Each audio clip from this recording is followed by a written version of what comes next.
right there, that's the story of me. I want to talk to you about something. Yeah, what is it, Dave? You ever had a bologna sandwich? I don't know what I'm doing, but I'm doing my best. Coming in hot. Coming in hot. All right. Hi, everybody. Hello. Hello. Well, what a year this week has been. Oh, Lord. What a decade. What a decade. What a century we have lived through in the past 7 days. I died. You die and you're back. It's like hello again. Yeah. It's like hello again. Literally, every day I pass away and every day my ghost comes back to see what's going on. I have been reborn many times this week myself. Well, thanks for joining us, friends, at home. This is Busy Phillips is doing her best. I am the aforementioned Busy Phillips, joined by Caissie St. Ange. Hello. And Shantira Hello. Jackson in a new apartment with no boxes.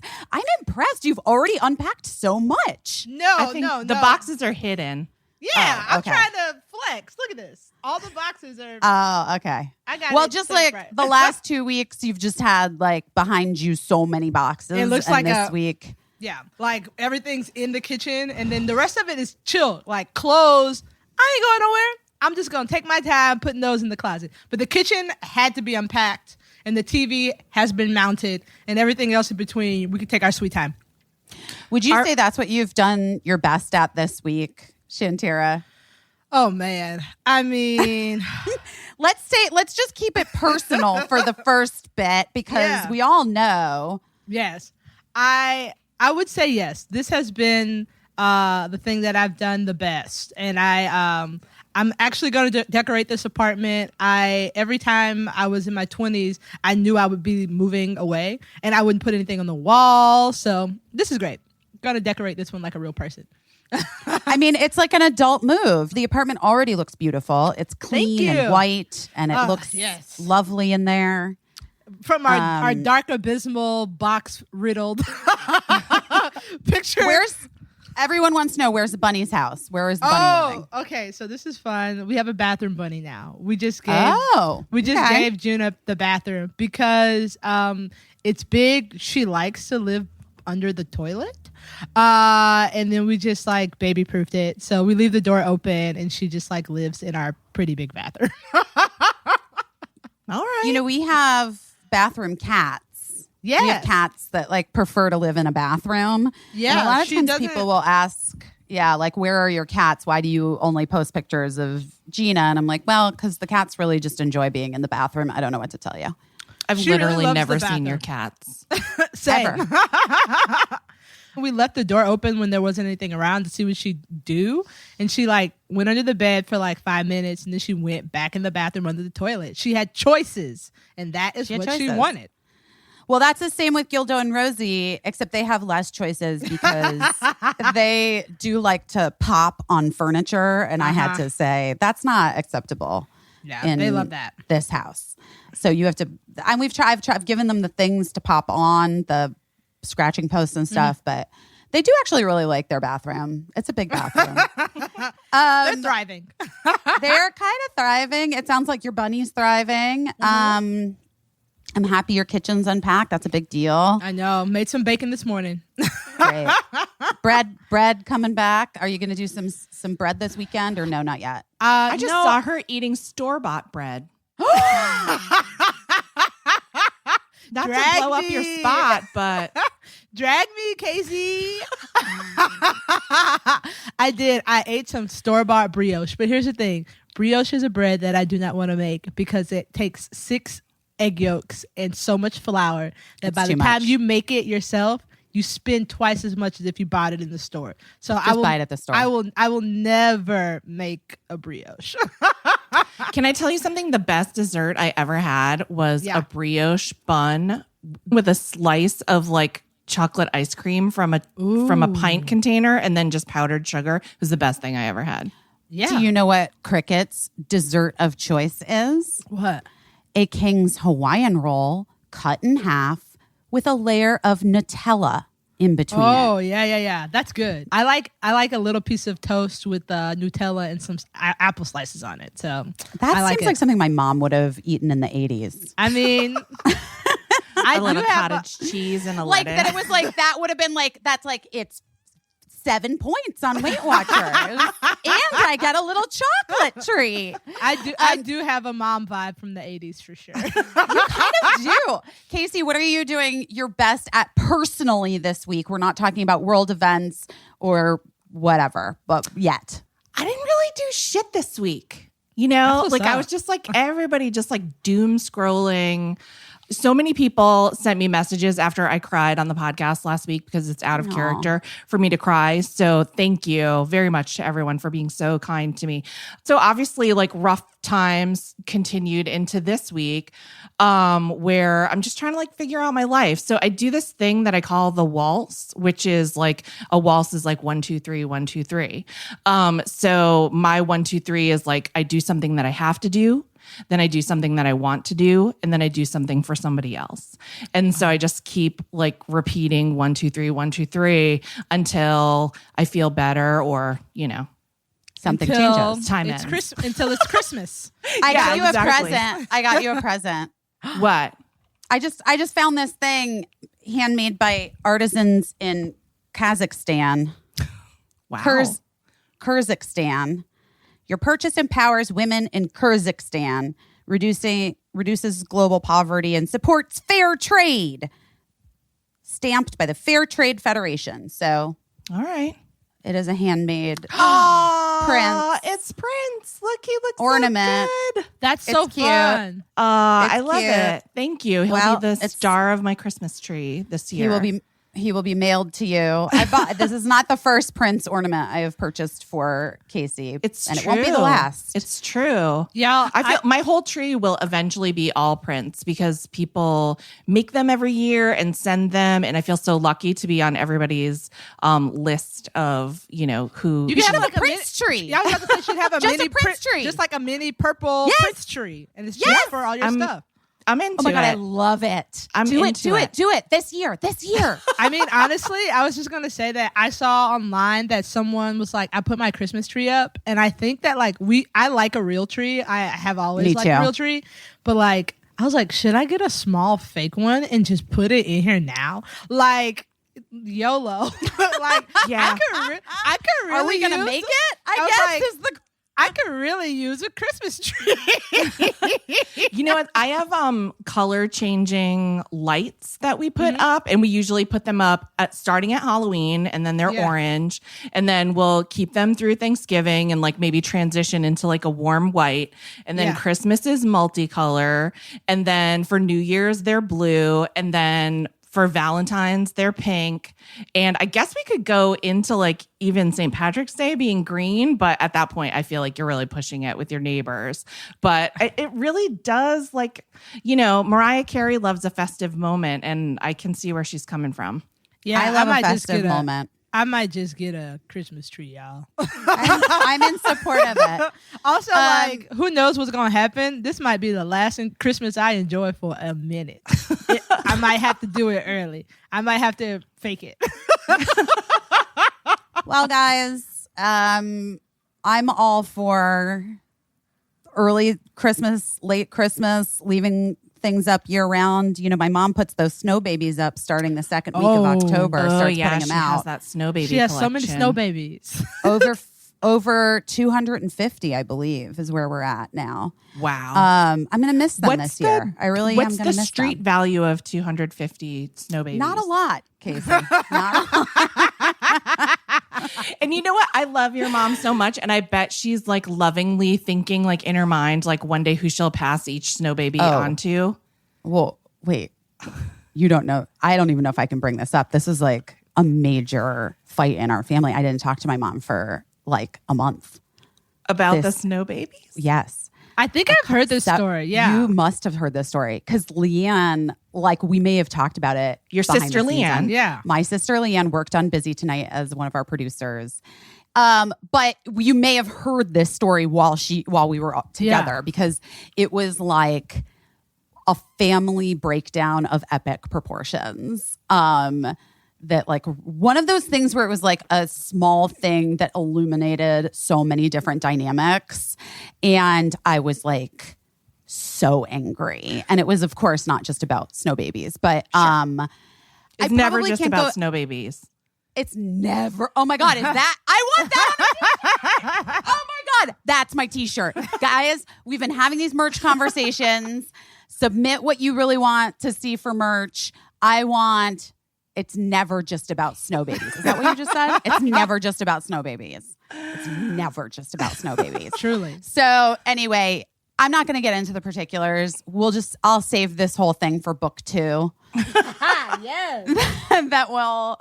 But yeah, so snow babies, celebrate it if you got it, if you want to if it makes you feel good, celebrate. Have Thanksgiving next weekend, guys. I don't know what to tell you. Live your lives. Don't forget to vote. We still have to show up. We're just all doing that thing. Still, I'm just going to keep saying it and still. But I want to talk about my job. Yeah. Yes. Congratulations. Congratulations. Okay, so we know, because if you've listened to the podcast, hopefully this isn't your first one.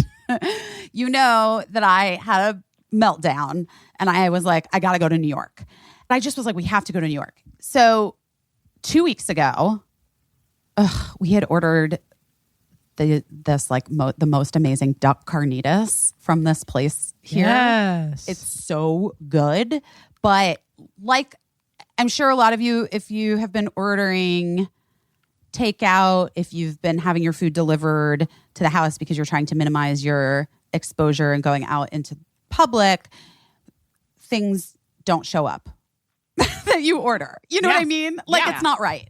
Yeah. Like, I would say the first 3 months we ordered 0, and then we started ordering again. And then I read that thing that Fauci wrote that was like, go ahead and order food. I order whatever. So now I order in food and I'm fine with it.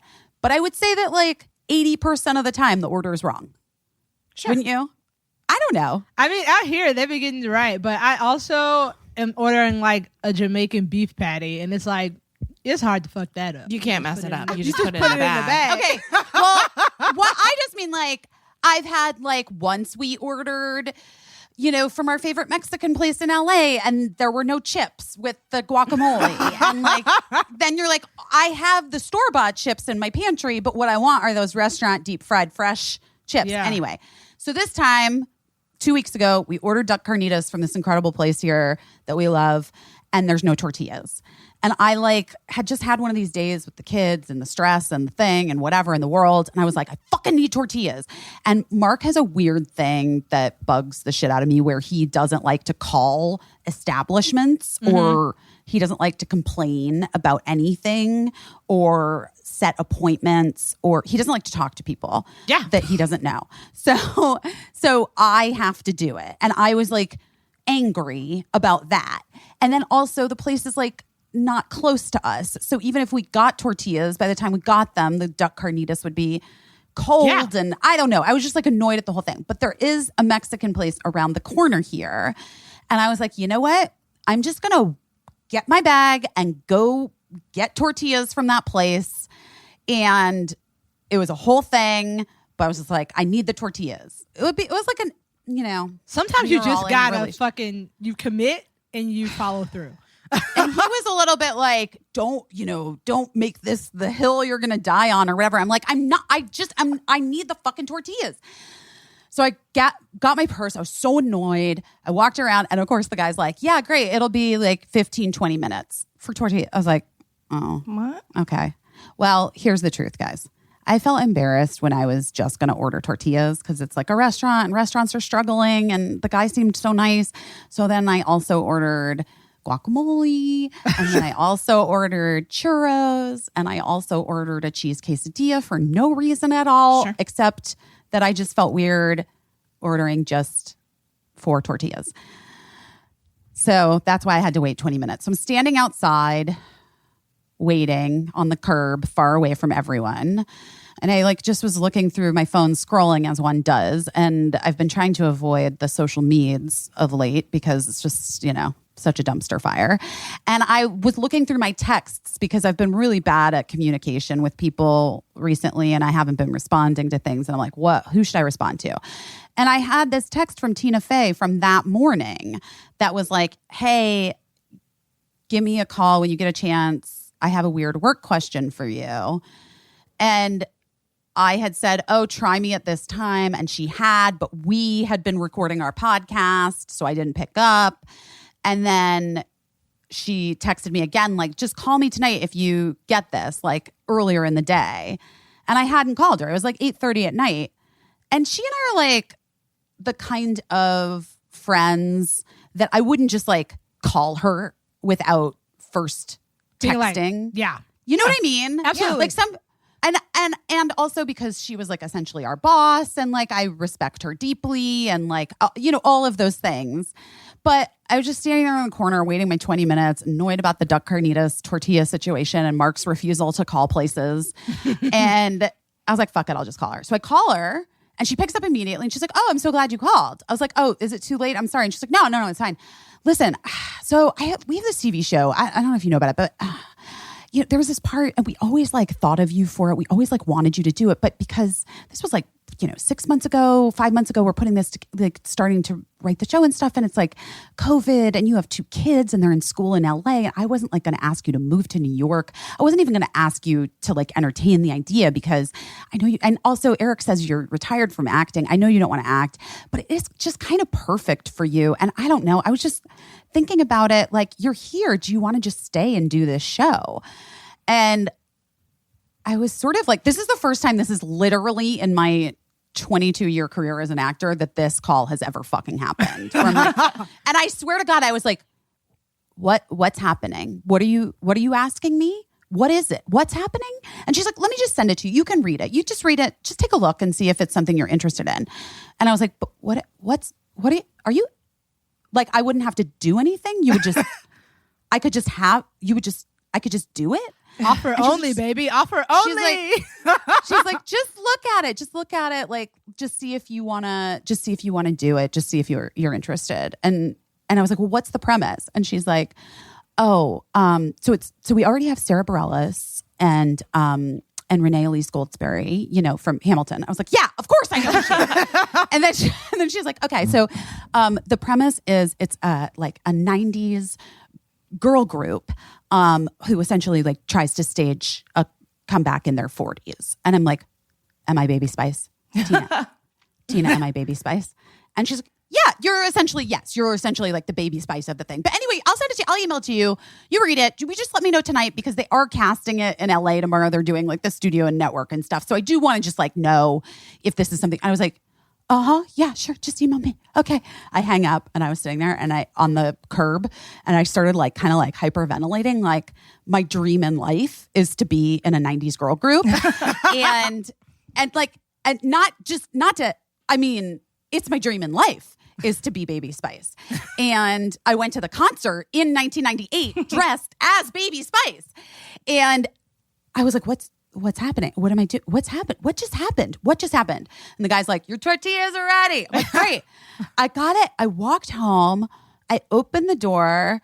Mark's like, you got the tortillas? I was like, yes. And it's a whole ordeal. And Tina Fey just offered me a job on what? I'm just like, and I passed out basically onto the ground.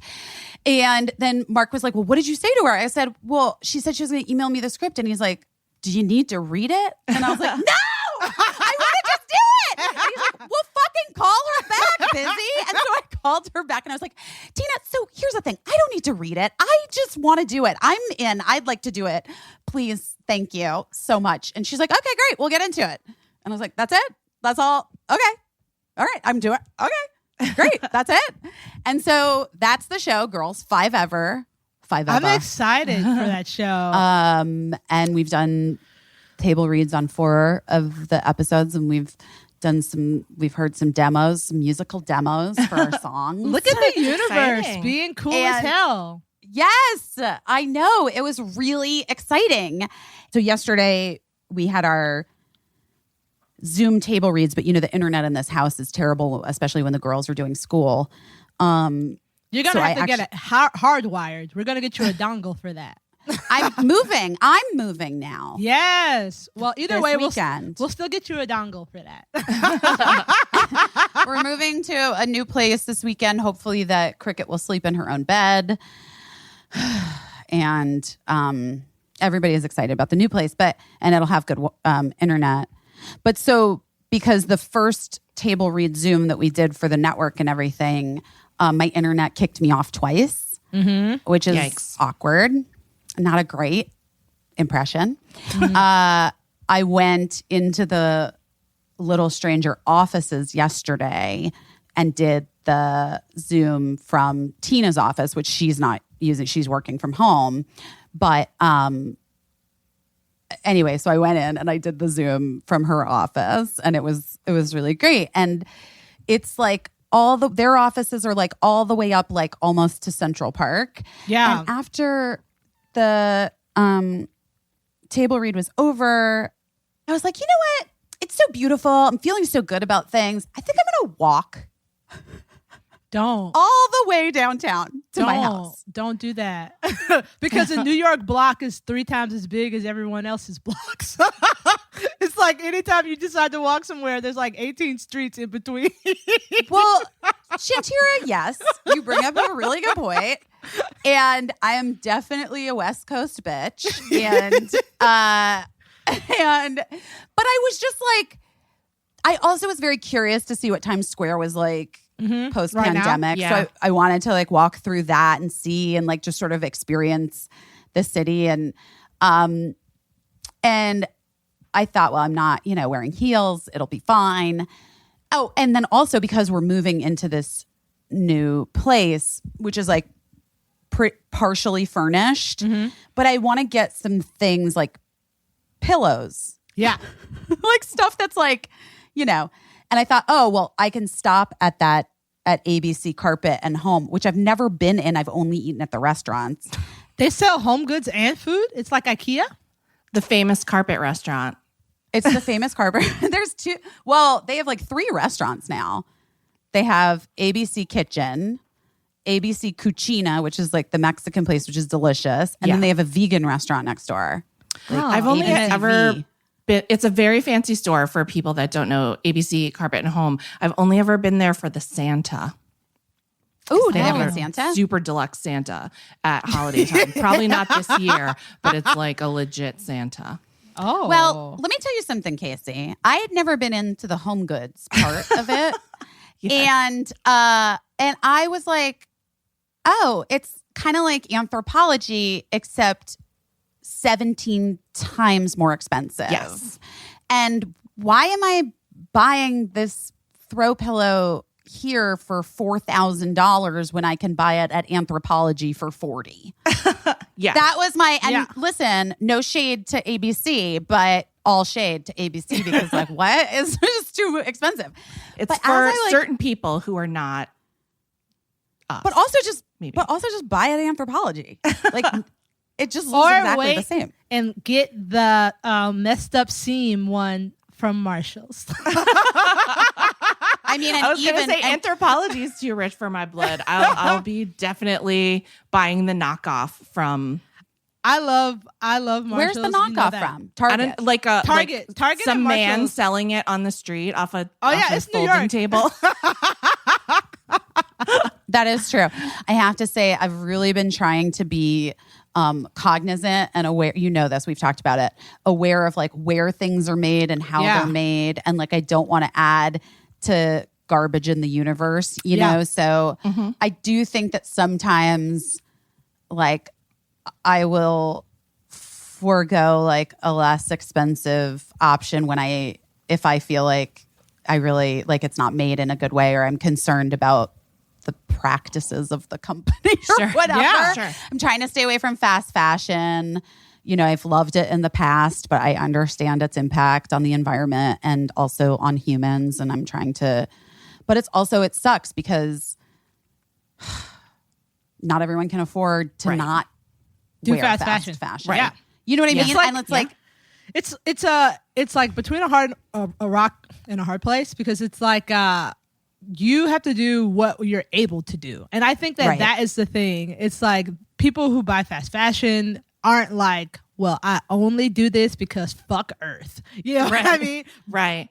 And then like when you start to drill down, you know, like I'm thinking of like, you know, I love to read the comments on Instagram posts. I love to comment on Instagram clothing ads where I always say like, oh, I would buy so many of these clothes if they were size inclusive, but you're leaving cash on the table because they only go up to large or whatever. Right. Which isn't true. I wouldn't buy any of those clothes because I shouldn't be spending money on clothes right now, but I like to like make the point. The point stands that if I had money, I would buy those clothes if they were size inclusive.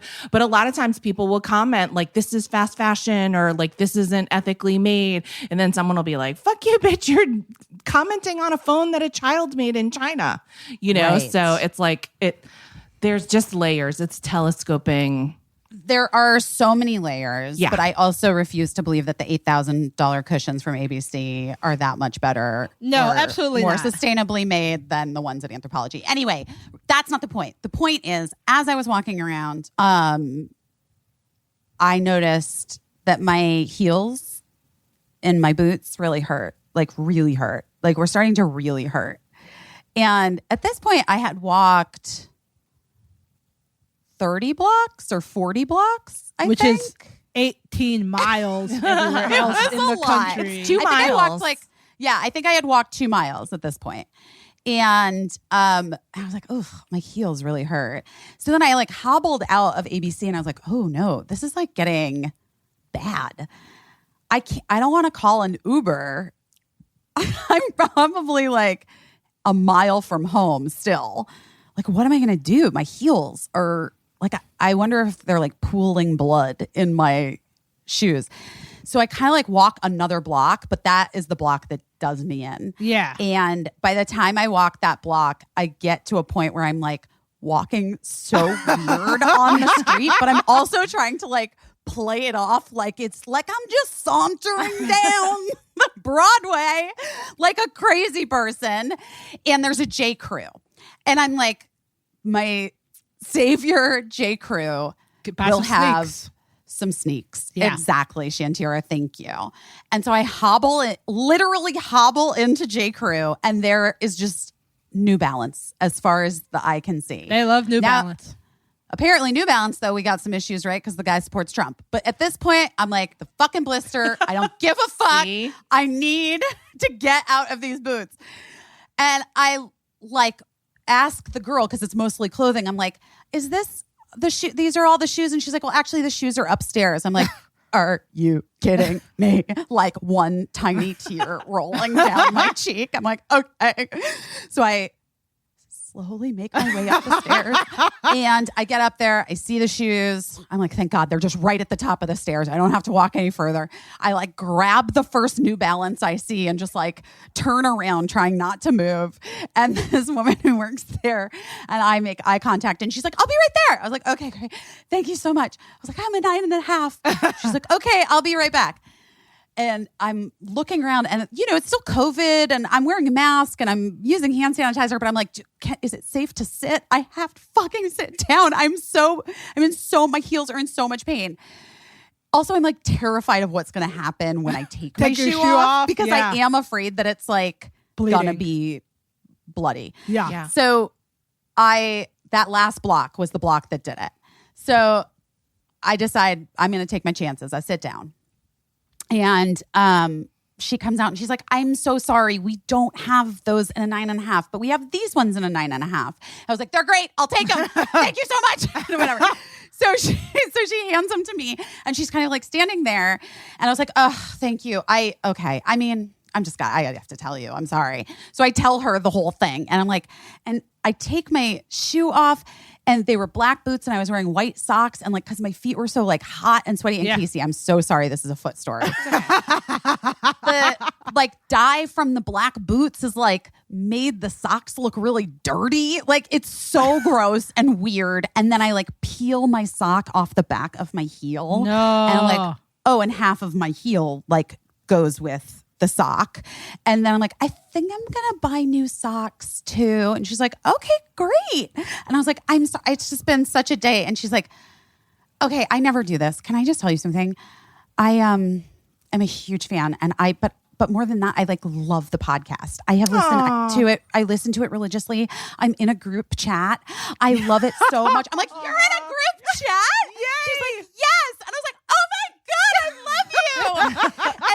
and I'm like, truly, like, I'm like pouring sweat, even though it's cold out. I have like bloody heels, dirty socks, these boots that are like, I'm never putting on my feet again. And I'm, disrobing on the floor of her establishment. And I was like, I feel like this is the most me you could ever meet me. And she's like, this is really incredible. This is exactly what I ever thought you would be like. So I was like, well, you're my dreams savior. come true. Paige from J. Crew. She's adorable. We took a picture. Aww. I thought this week I've dropped the ball on the visual learners because I feel like all we've talked about is depressing ass politics shit. Yeah. And it's like, I don't want to post any of those pictures. Yeah. But this week we have Shantira's new apartment. We have Caissie and her Prince ornament. Prince ornament. We have Caissie's coming. Prince. We have Caissie's Prince tree that she's gonna put up. You're gonna put it up. You're gonna put it up. We have my mom's snow babies. We have my blistered heels. So many have- things. Me and Paige. I my love New that. Balances. And it really made me feel nice. And she really likes her group chat. And it made me feel like this was good. I love Doing that. this podcast was a good thing. I love that. And yeah. I love And it. the universe. It's like you found a human penny. A human penny. Oh my God. Oh my God. Would that be a t-shirt? I am a human penny. Very abstract. I love that it. That's so nice. That makes me really happy.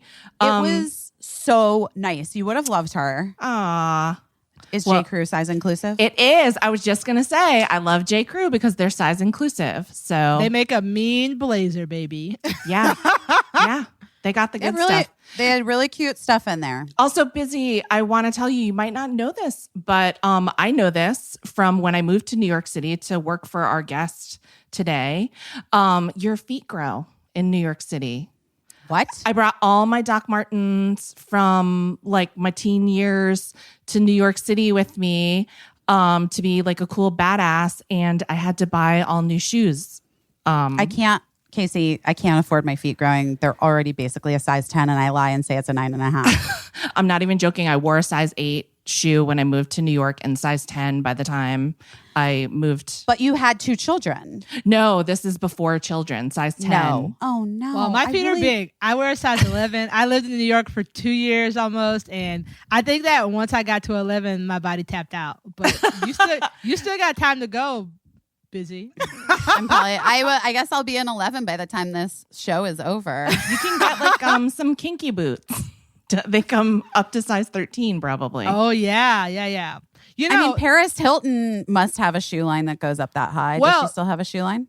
I don't know if she does, but know. Paris Hilton, this is just like a weird thing that I appreciate her for. When she got really famous, Paris Hilton is a size 11, which is a very large size for women usually. Most fun shoes stop at 10. When she was like at her height of fame, she was on TV and she was like, yeah, I wear a size 11 and no one makes shoes for me. Everyone sucks. And everybody started making shoes that went up to an 11 after she like complained about it. Truly. Well, thank you, Paris Hilton. So shout out to Paris Hilton for that one thing for me. That's her, because her contribution. Truly, because I used to have to like be little and everything would be like a weird grandma flat when you're like in 7th grade. And then she Yes. got famous and they started making like cool like sneakers for us and nice little flats and stuff. So yeah, shout out to Paris for making, it sounds funny, size inclusive shoes. and also, and also for Stars Are Blind. Oh, that's a Yes. bop. I mean, Because it's a bop. it's still, It's a genuine bop. It's a genuine bop. Well, before we get to our guest. I was going to say our huge guest, but like that's I don't even. He's not weird. small. He's a tall person. His He's beard huge. was huge. Culturally, he's huge. Culturally, he's huge. Yeah. He's over 6 Culturally feet huge. tall. So maybe he's huge. Our huge guest, with whom we had a very interesting conversation that went lots of different places. But before we get to our guest, David Letterman, do you guys want it? Do we even? How do we? What do we? How are we? What do we do? This is what about I all want of to. it? This is truly what I want to say. 'Cause Shantira, go. everybody is always. We're all reading the same complete nonsense constantly. I got the message. If you have an iPhone, on every Sunday you get a report in the morning about your usage for your phone, and my report is pretty out of control. And I just want everybody to know that it's okay if the report you got says that you were on your phone 7 hours more than usual, because every time I open my phone, somebody else had it. Something new happened, and I was completely in shock and awe. So I just want to shout out to all my people whose screen usage doubled, tripled, quadrupled. That week don't count. Don't worry about it. It's an outlier in the correlation. Please, and know it's also that it's okay. it's also okay to put it down. It's Yeah. okay to put it down and walk away from it. Like I think people are like, I have to stay engaged and I have to stay involved. Like, listen, we can only take so much engagement, but I have had to close my phone and walk away a few times because like I'm the kind of person that gets testy with like I can't survive without my GPS. I have a terrible sense of direction. But once I Same. get to my neighborhood and it tells me like turn onto my street, I'm like, I know. Like I get very bitchy being told things that I already know because I find it insulting, even though it's just a computer. So like everybody's saying like, ignore the polls. We still have to vote. Have you checked your registration? I'm like, yes, I know. I've done all this. And I find myself getting really testy with having those messages like reiterated to me. But they're important messages. Just because I don't need to hear them doesn't mean that they're not important messages. So what I've been realizing is I really need to like shut it down and walk away. So those I think two that- ends of the spectrum. Busy, where are you? I'm closer to Caissie, TBH. I'm finding more and more that it's not particularly healthy for me to continually know every detail of this dumpster fire that is unfolding. I feel really sad for so many people who are like the unwitting victims of this stupidity. The whole White House staff. All I think about is those Yes. lifelong like butlers. Yes. Like Yes. that's who Shantira. I think about. Yeah. I The think Secret about- Service men that Yeah. had to go into Trump's car with him while he like Drove tooted around. around the neighborhood. And then everybody going crazy for 15-year-old Claudia Conway. Like, I mean, you know, that she's- in and of itself is so problematic. She's Guys, a like, child. she's a Also, like, child, she's a and- child who's screaming that she does not want to live with her parents, and people are like, "Yes, queen," and it's like, wait, no, like, all you should be doing is filling out like foster parent yeah, help her. applications How do we to help her. I don't know. And people are like, the Conways are going to get a reality TV deal. And I'm just like, well, that'll be the day that is a bad day for me. but that's the thing, right? You know, when you turn everything into a fucking reality show, and hi, guilty.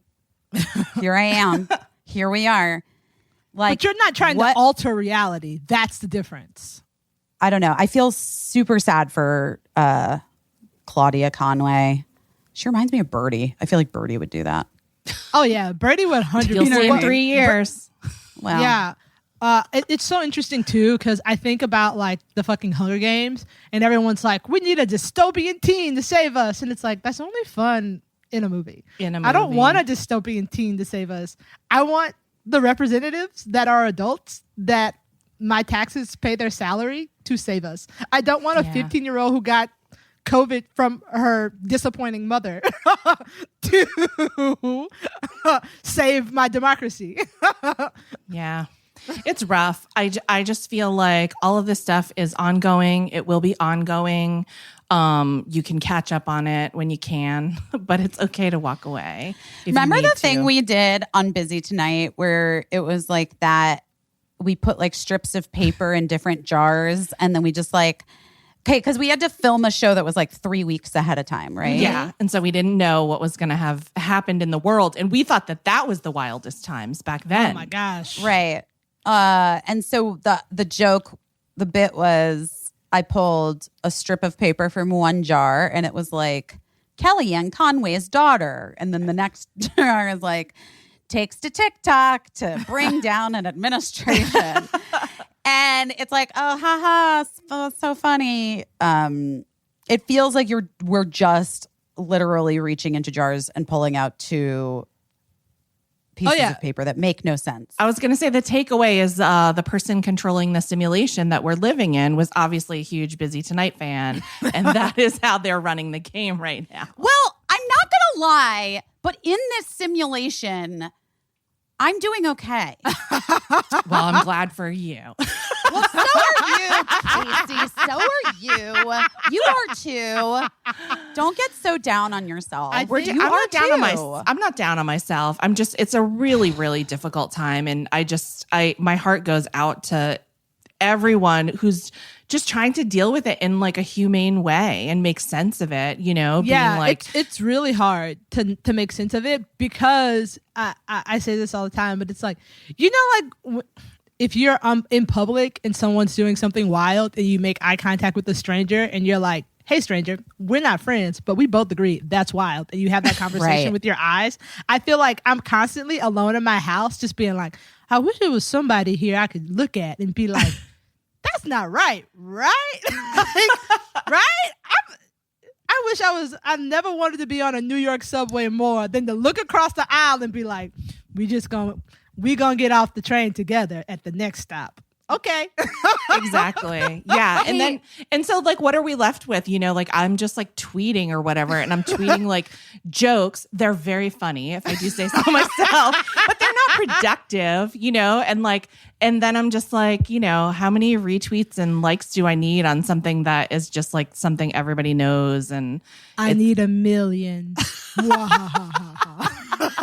Did you guys by any chance see the rabbi's sermon from Temple Ikar in Los Angeles? Mm-mm. She's like very inspiring and incredible. But her sermon for Yom Kippur, Emily, Beebe, and I have a joke that I always call it Yom Kippur. But Yom Kippur, her sermon from Yom Kippur is on Instagram. It's just beautiful. And the first time I watched it, like sobbed in the bath watching it. But it's about how what we are missing collectively is mourning and grief. Mm-hmm. And that is the thing that's preventing us from moving forward. And we aren't going to be able to move forward until we all stop and just acknowledge and have the thing where you look at the person and you like share the thing with your eyes, because we've all been so transformed in the last 6 months. None of us are ever going to be the same. Our Absolutely children not. will never be the same.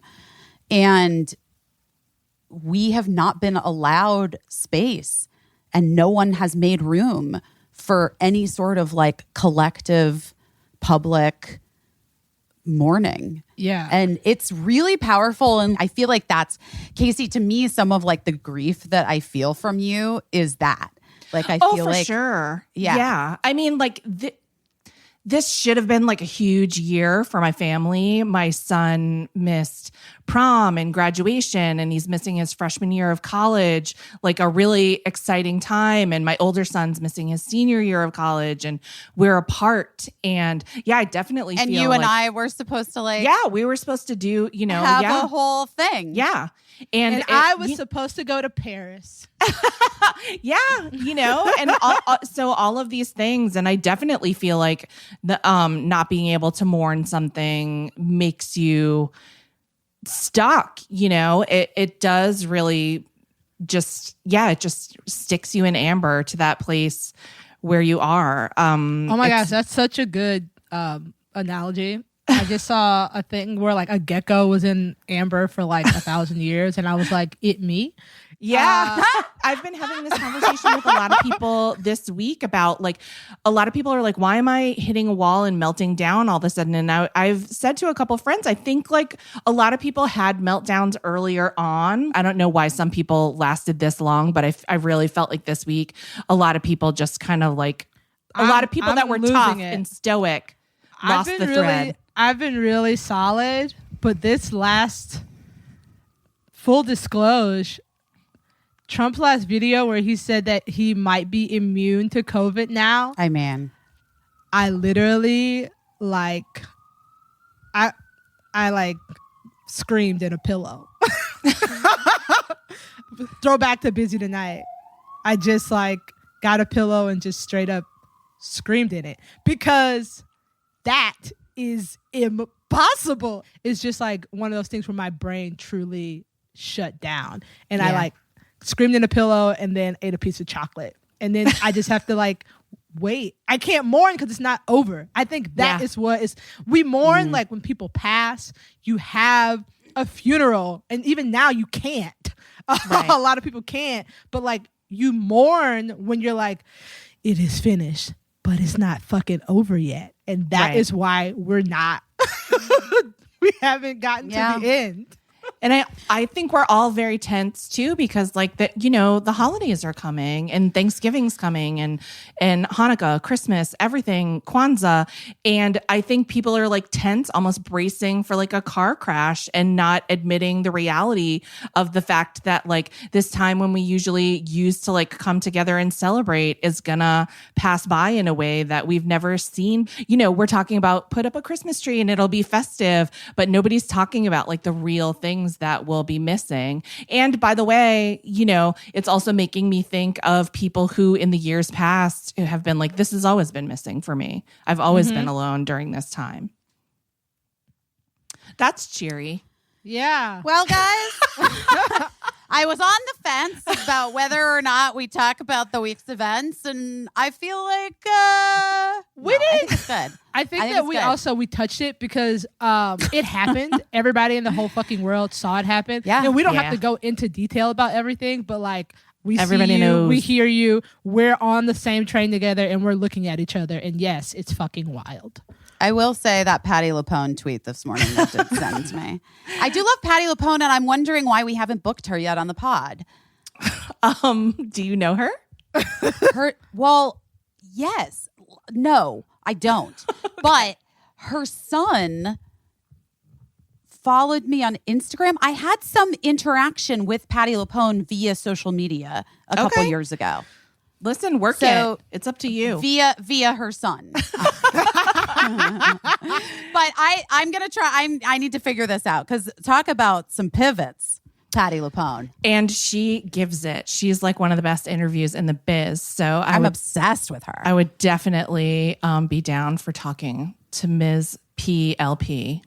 Also, when are we going to get your friend Bet up in here? Oh my God. Bette Midler? I hang out with all the kids. She knows there is a podcast. So she does. Yeah, of course. She knows everything that I do.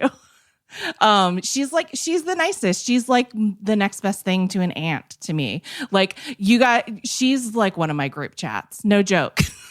I love that. It's very nice, and it's an honor. I've always been a huge fan.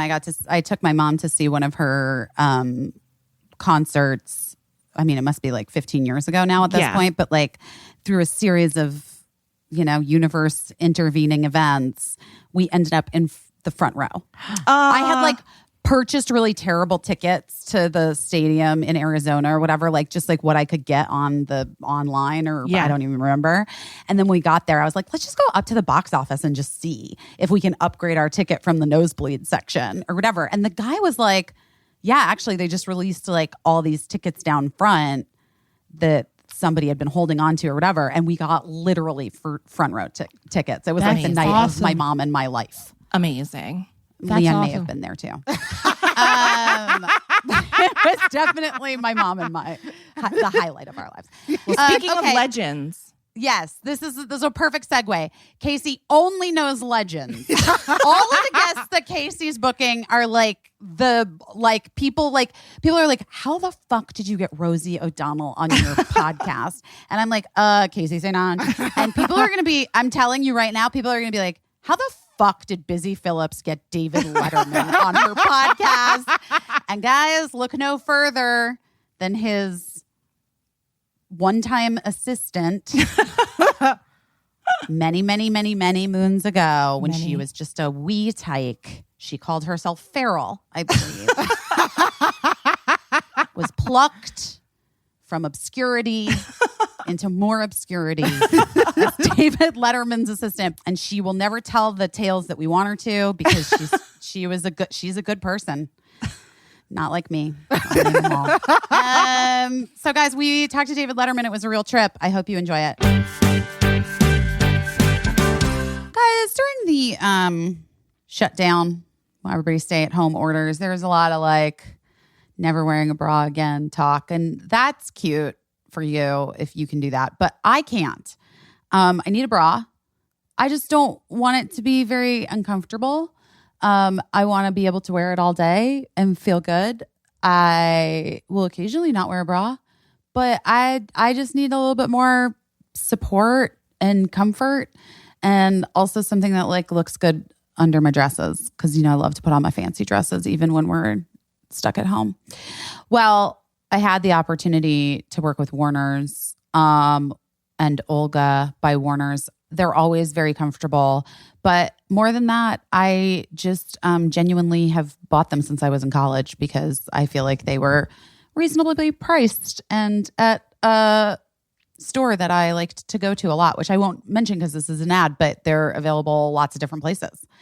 So my favorite bra is the No Side Effects. I am wearing one right now, actually.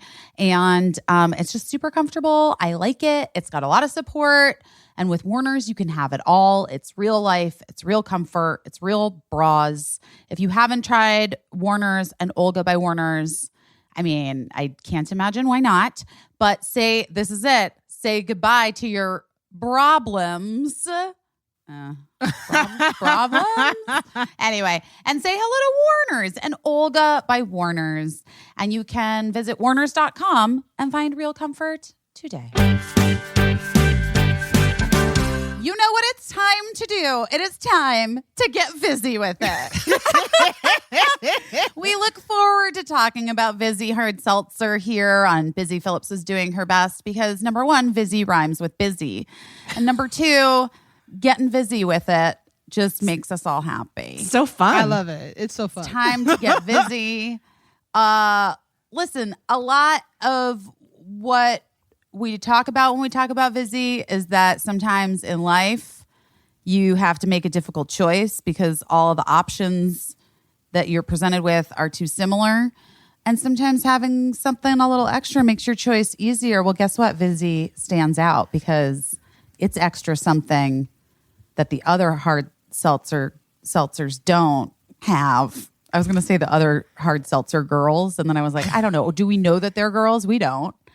I think. Do you guys give gender to inanimate objects like hard seltzer? I always say all good things are girls, and then if they're good boys, they're BOIs.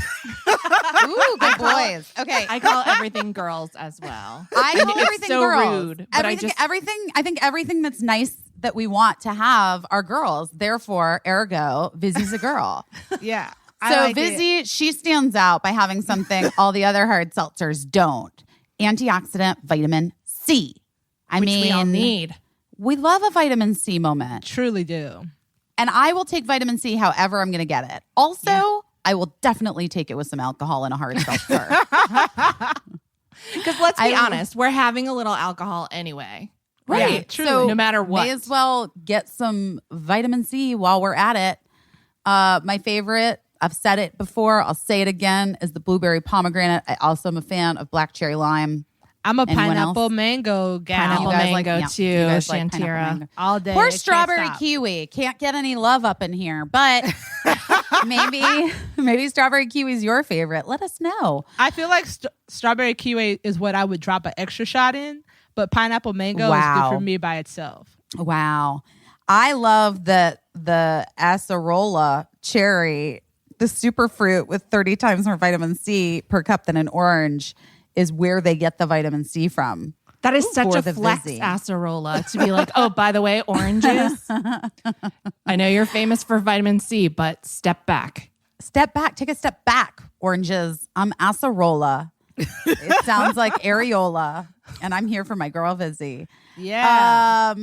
All right. With Vizzy, you know the deal. You enjoy refreshment and vitamin C. Guys, let's do it. Upgrade your hard seltzer with Vizzy. To find out where you can purchase Vizzy, go to VizzyHardSeltzer.com. That's VIZZY hardseltzer.com. You got to be 21 and older to drink it, guys. Hello. Hi, Dave. Hi, who's there? Oh, wait. Wait a minute. I want to be on. Okay.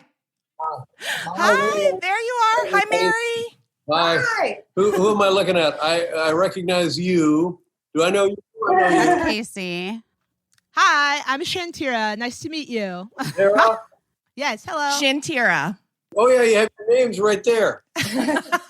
Is my name up there? It Yes. is. It says Dave. That's me. That's you. We know who you are. And I'm busy. Phillips. Hi. Hi. Oh, this is exciting. Where geographically, where are all of us? You're I'm in New York. Uh-huh. Oh, wait. You're in New York, Dave? Yes, I am. Yeah. I'm in New York. I'm in Los Angeles. And Los I'm Angeles. in Los Angeles as well. What part of Los Angeles?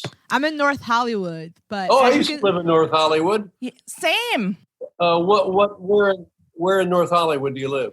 where is this? I don't have a car, so I never really know where anything is. But Busy knows where I live. What It's is like- it, Busy? It's like Tahunga and Yes. right. I live off of Tahunga and this street that is Morrison that runs the whole length of the city. I also live in North Hollywood. All right, we'll get to you in a minute. Shantira. Wait, are you or is this it? You're just gonna interview us. I Is love that it. how you it don't works? seem to know where you are. Yeah. Blink if you're okay. All right. Okay, Yeah. because most people know where they are. I'm in North Hollywood, and that's it. That's all I Yeah. know. And don't bother getting a car either. I'm not. I haven't had one for 2 years. Yeah, So, well, sure. I mean, the nice thing about LA, I find everything really pretty much within walking distance. yeah. Pretty much. I've You nailed know? it. And Caissie, where are you? I live off of Coldwater. So I live right behind Coldwater Elementary School, which is not a school Mhm. right now. So you have a better idea of where you are. Yeah, I mean, I'm not going to lie. I'm still terrible with directions. You know what I found when I lived in Los Angeles? It was first of all, in those days, the freeway system was delightful because there wasn't 40 million cars on the road, and you always kind of knew east and west. And if you knew east and west, you knew north and south. Correct. And there you Right. go. Yeah. I And always busy, have. Yeah, busy. You're in New York, Manhattan. I'm in New York. Yeah, I'm in Manhattan. Mhm. I have lived in LA for over 20 years. I moved out there for college and then started working as an actor and have a house and all that. And then I had to get out. And so now I'm in New York. When you said you had to get out of LA, what does that mean? It's a long story, Dave, but a change of scenery is always good for a person. Okay, I'm sorry. You brought it up. I'm sorry. I did. But wait, when did you live in North Hollywood? I moved in 1975. Was my first residence in LA. It was 1975 at right off Lankershim and Miranda. Lankershim and Miranda. I lived near the Nudies, the country western store, legendary country western store. yes. Fantastic. I've taken my girls there when they were horseback riding for a minute and a half. to Yeah, get all outfitted. And then, of course, they gave that up and we had all the gear. So that was fun. How many girls do you have? I have two. I have a 12-year-old and a 7-year-old. Oh, cool. That's Yeah. great. Yeah, they are and great. Any trouble with the 12-year-old? I mean, it's only trouble. But she's pretty phenomenal and like a very special person, but it's a lot of work, you know. And how was the move to New York for her? Well, they're not going to school right now in Los Angeles. So what we're doing is they're doing remote learning, which is terrible. And so they're continuing their LA remote learning here. So they actually like it better because they start at noon instead of at, 8 or 9. I keep forgetting about the pandemic. I'm sorry. Caissie, what about your kids? Oh, they're great. Eli is 21 and he's Jesus Christ. I know. He's living in Connecticut. What does he do? He is a college student, also distance learning. And where does he go? He goes to Southern Connecticut State University, but he'll just say New Haven if you ask him and let you make your own conclusion. So we're supposed to think it's Yale? Yeah. And then my younger son, Lincoln, is 18 and he's here with us in Los Angeles. And he just graduated from Eagle Rock High School and he's going to Cal State LA this semester, but also from his bedroom. Yeah, yeah. And what does Eli want to do when he finishes up at New Haven? They both are really into politics. So I think they both like to be political consultants and work on policy and getting great people elected. Cool. And they're both really active in that now. So. And Shantira, do you have kids? Oh, no. I absolutely 100% want 0 children. I want to be a fun Black aunt. I want to come around for Christmas and Thanksgiving, give the kids $100 and then leave. That's my dream. That's why I got into the business, just to make money to give to other people's kids so they could be like, oh my gosh. I like the munificence of that. Good. Yeah. I'm just trying to be fun. Come around for the holidays, drink a cocktail, give you $20, tell them that they're my favorite and leave. What is your favorite cocktail? I'm very into bourbon. I like a bourbon neat. Yeah, there you go. You know what I dislike, and I don't drink, but I dislike somebody who says bourbon and then butterscotch syrup or something. And I'm sorry, what? And I'm like, what? Yeah, I like that. And I just got a sipping tequila that I really like neat as well. I like the neat part here. I really like neat. No, I actually met this guy. I don't know where, Dave. I met this guy at a charity event, and I was drinking the sipping tequila, and I was like, wow, this is something the best tequila I've ever had. And he was like, you like that? I was like, yeah. And he was like, I make that tequila. And then he just sent some to my house. And I was like, nice. Okay.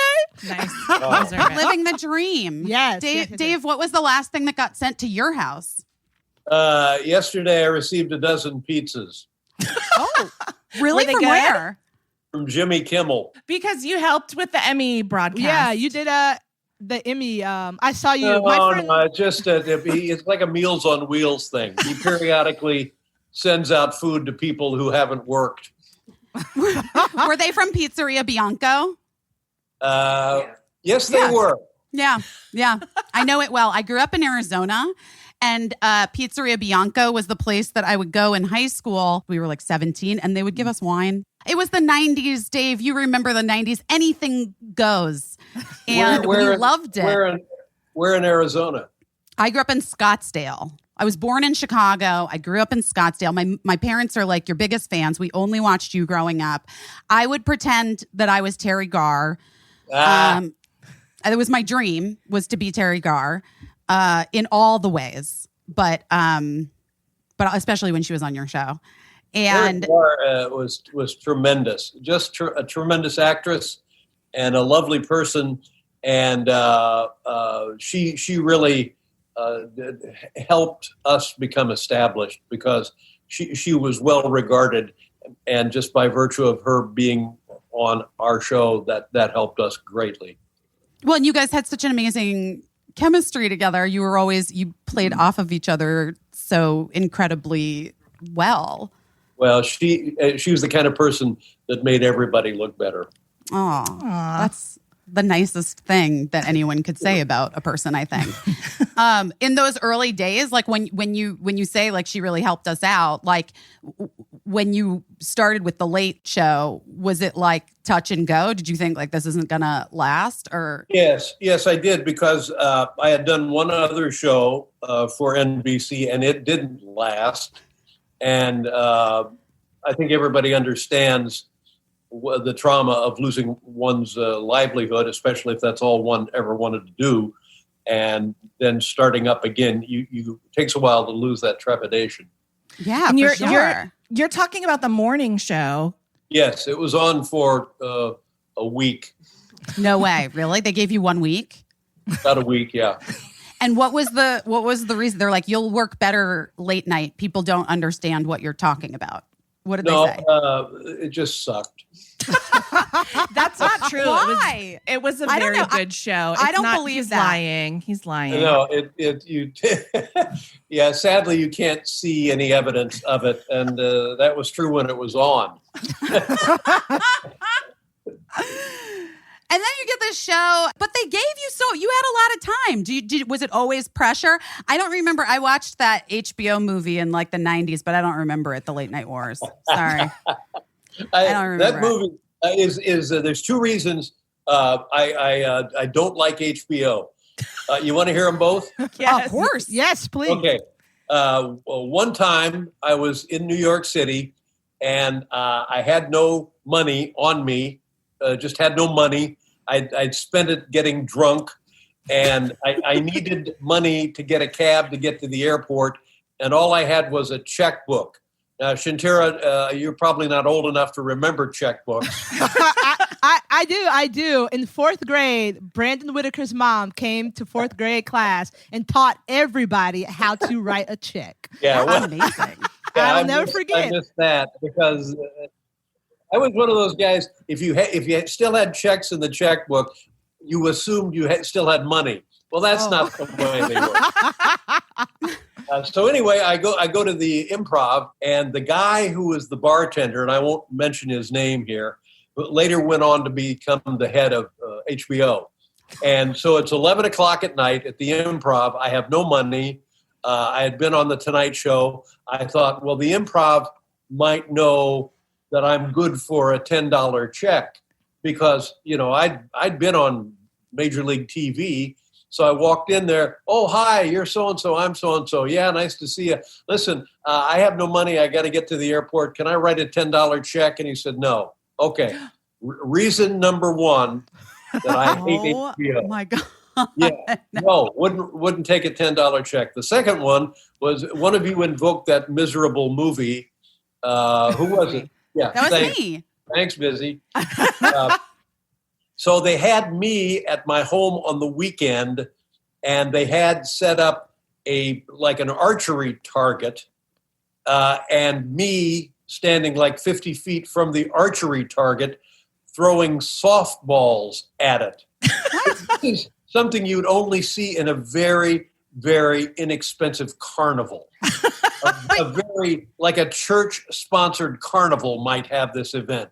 In my lifetime, I've never thrown softballs at an archery target. That's reason number two. And I think you'll all back me up. Dave, I worked for you when that movie came out. Oh, yeah. I remember you being like, coming in and being like, did you watch that? And I was like, I might have watched like a couple minutes of it. And then later in the day, you called me into your office and you were like, hey, come in here. I got to ask you something. I don't walk like that, do I? I hate it though. I've had several comedian up and coming improv women who have done me, and they always fucking get it wrong, and it drives me insane because they just go straight Valley Girl and make me sound like a fucking idiot. And the truth is my voice is actually very deep, and my parents are from Chicago, and I have like a hard A. And I reached out, my friend, she's my friend now, and she's on Saturday Night Live, Chloe Feynman. I DM'd her on Insta, and I said, if you're gonna do it, lower my voice. I'm not a fucking idiot. And I have hard A's. I guess it's not always the most flattering portrayals that people go for. You know what? I don't know you well. Just let this go. Yeah, got it. Just let this go. You know, Let it life is short. Well, thank you for joining us. Yeah, I was going to say thank you It's for... been a lot of fun. I got to mow the yard. Goodbye. Dave, it was so nice when you made that video for me when my show was canceled. Oh no, I'm going to cry. It made me, it really meant a lot to me. And it also, I think, clearly, because you didn't know who the fuck I was before Caissie or somebody told you, it really speaks so much to how wonderful our friend Caissie St. Ange is, and how much you must have enjoyed her working for you all those years ago. I can say many things about this. One of the best things that happened to me is the show ended, because it transformed me back to an actual human being. Because when I was in the eye of the storm, and by the way, it was not calm the way the eye of a storm is, but when I was in the storm of doing a nightly show for how many years we did 33? Yeah, it warps one's view physically, emotionally, and in every way humanly possible. It changes a person. When I stopped doing the show, I began reflecting on the humanity of what that experience must have been for others. And it filled me with a lot of fun memories. And then also I began to realize that I didn't get to know some of the people the way I would like to have known them, and probably would have in another walk of life. And Caissie, I believe, falls into that latter category. And through kind of reflecting on the show, I began to know more about Caissie's role at the show. And it was because of that connection, that and your hard A's, that I was happy to help out. I would like to say something, because you and I have actually talked, since the show ended, and you're a busy guy. You know everyone in the world. The amount of people that I know and who have influenced my life is certainly smaller. And I appreciate you saying, like, it wasn't perfect, because it certainly wasn't. It was a wild time, but I was also basically feral when I came to work for you. I was raised. That was on the application. Check here if you're feral. It kind of was. I don't know how much you remember, but I basically had been rejected for an internship. And then I suddenly got a call saying, like, oh no, it turns out that somebody does want you to come to this show and work for them. And it was you in your office.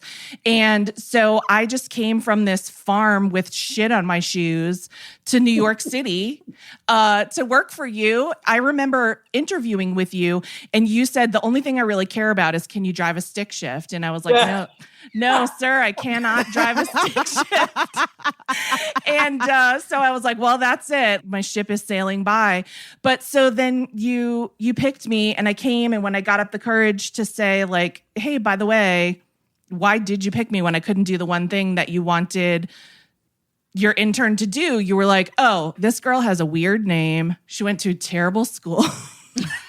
I had met you, and I thought, like, okay, so she can't drive my car to put gas in my car, but she seems smart and she'll figure it out.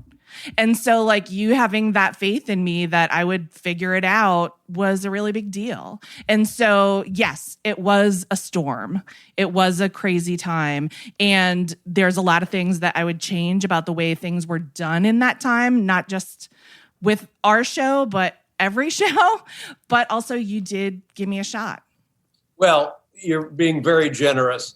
And what I would like to re-underline is, I wish I had stronger, better, and different relationships with the people who were nice enough to put up with me.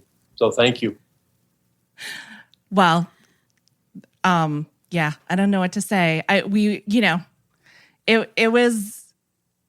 learned so much there. That's what, now I'm going to cry. I learned a lot there. And so I think it's right for all of us to sort of acknowledge and answer for the way we could have done things better.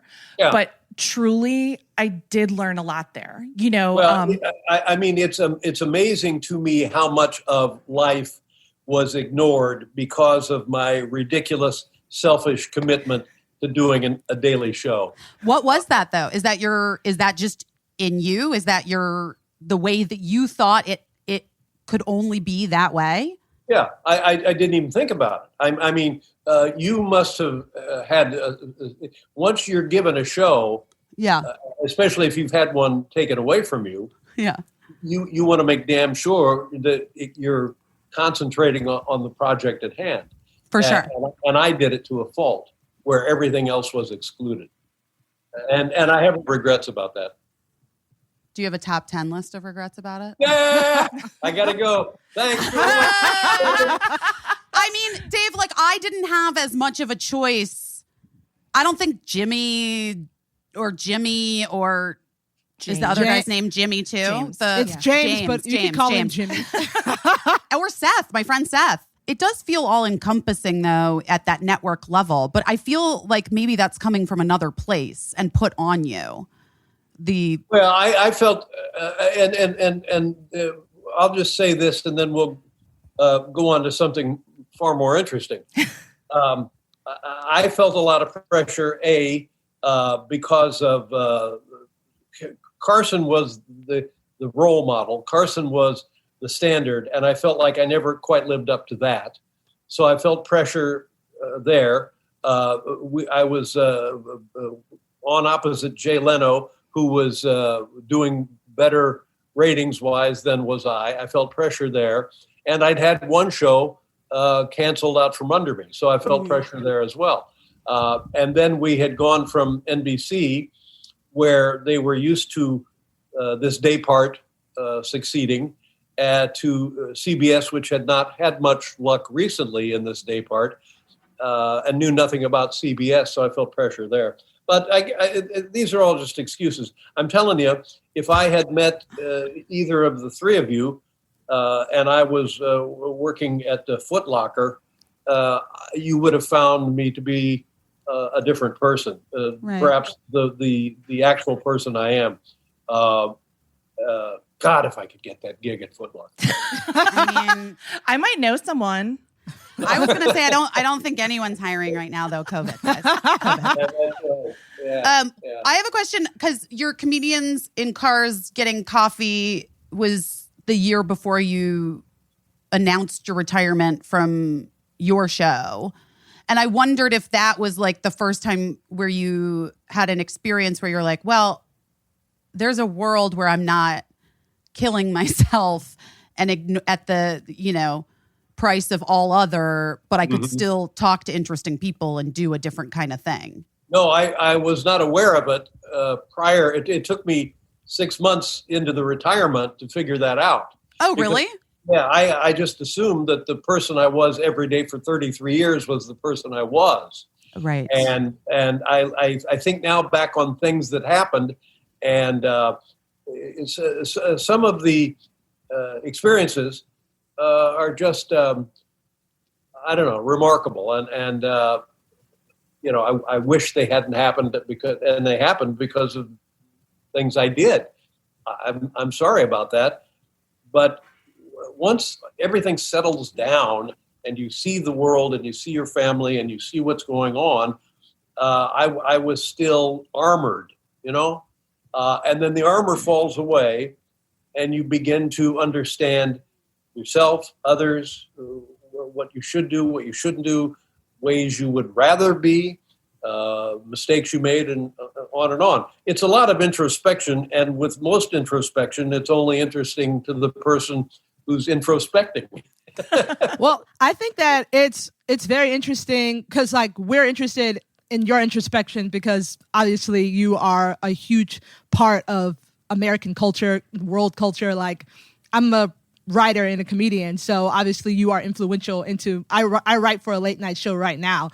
So Which show do you write for? I write for the Amber Ruffin Show. But I think that we've talked to Rosie O'Donnell too, and like both of you are very important in this culture. And I think it's really important and very fascinating to me to hear you because you don't have to be introspective. You don't have to be better. Like, it's great that you're doing it, but the way that this world is set up, like if you decided just to be a piece of shit, people would be like, okay.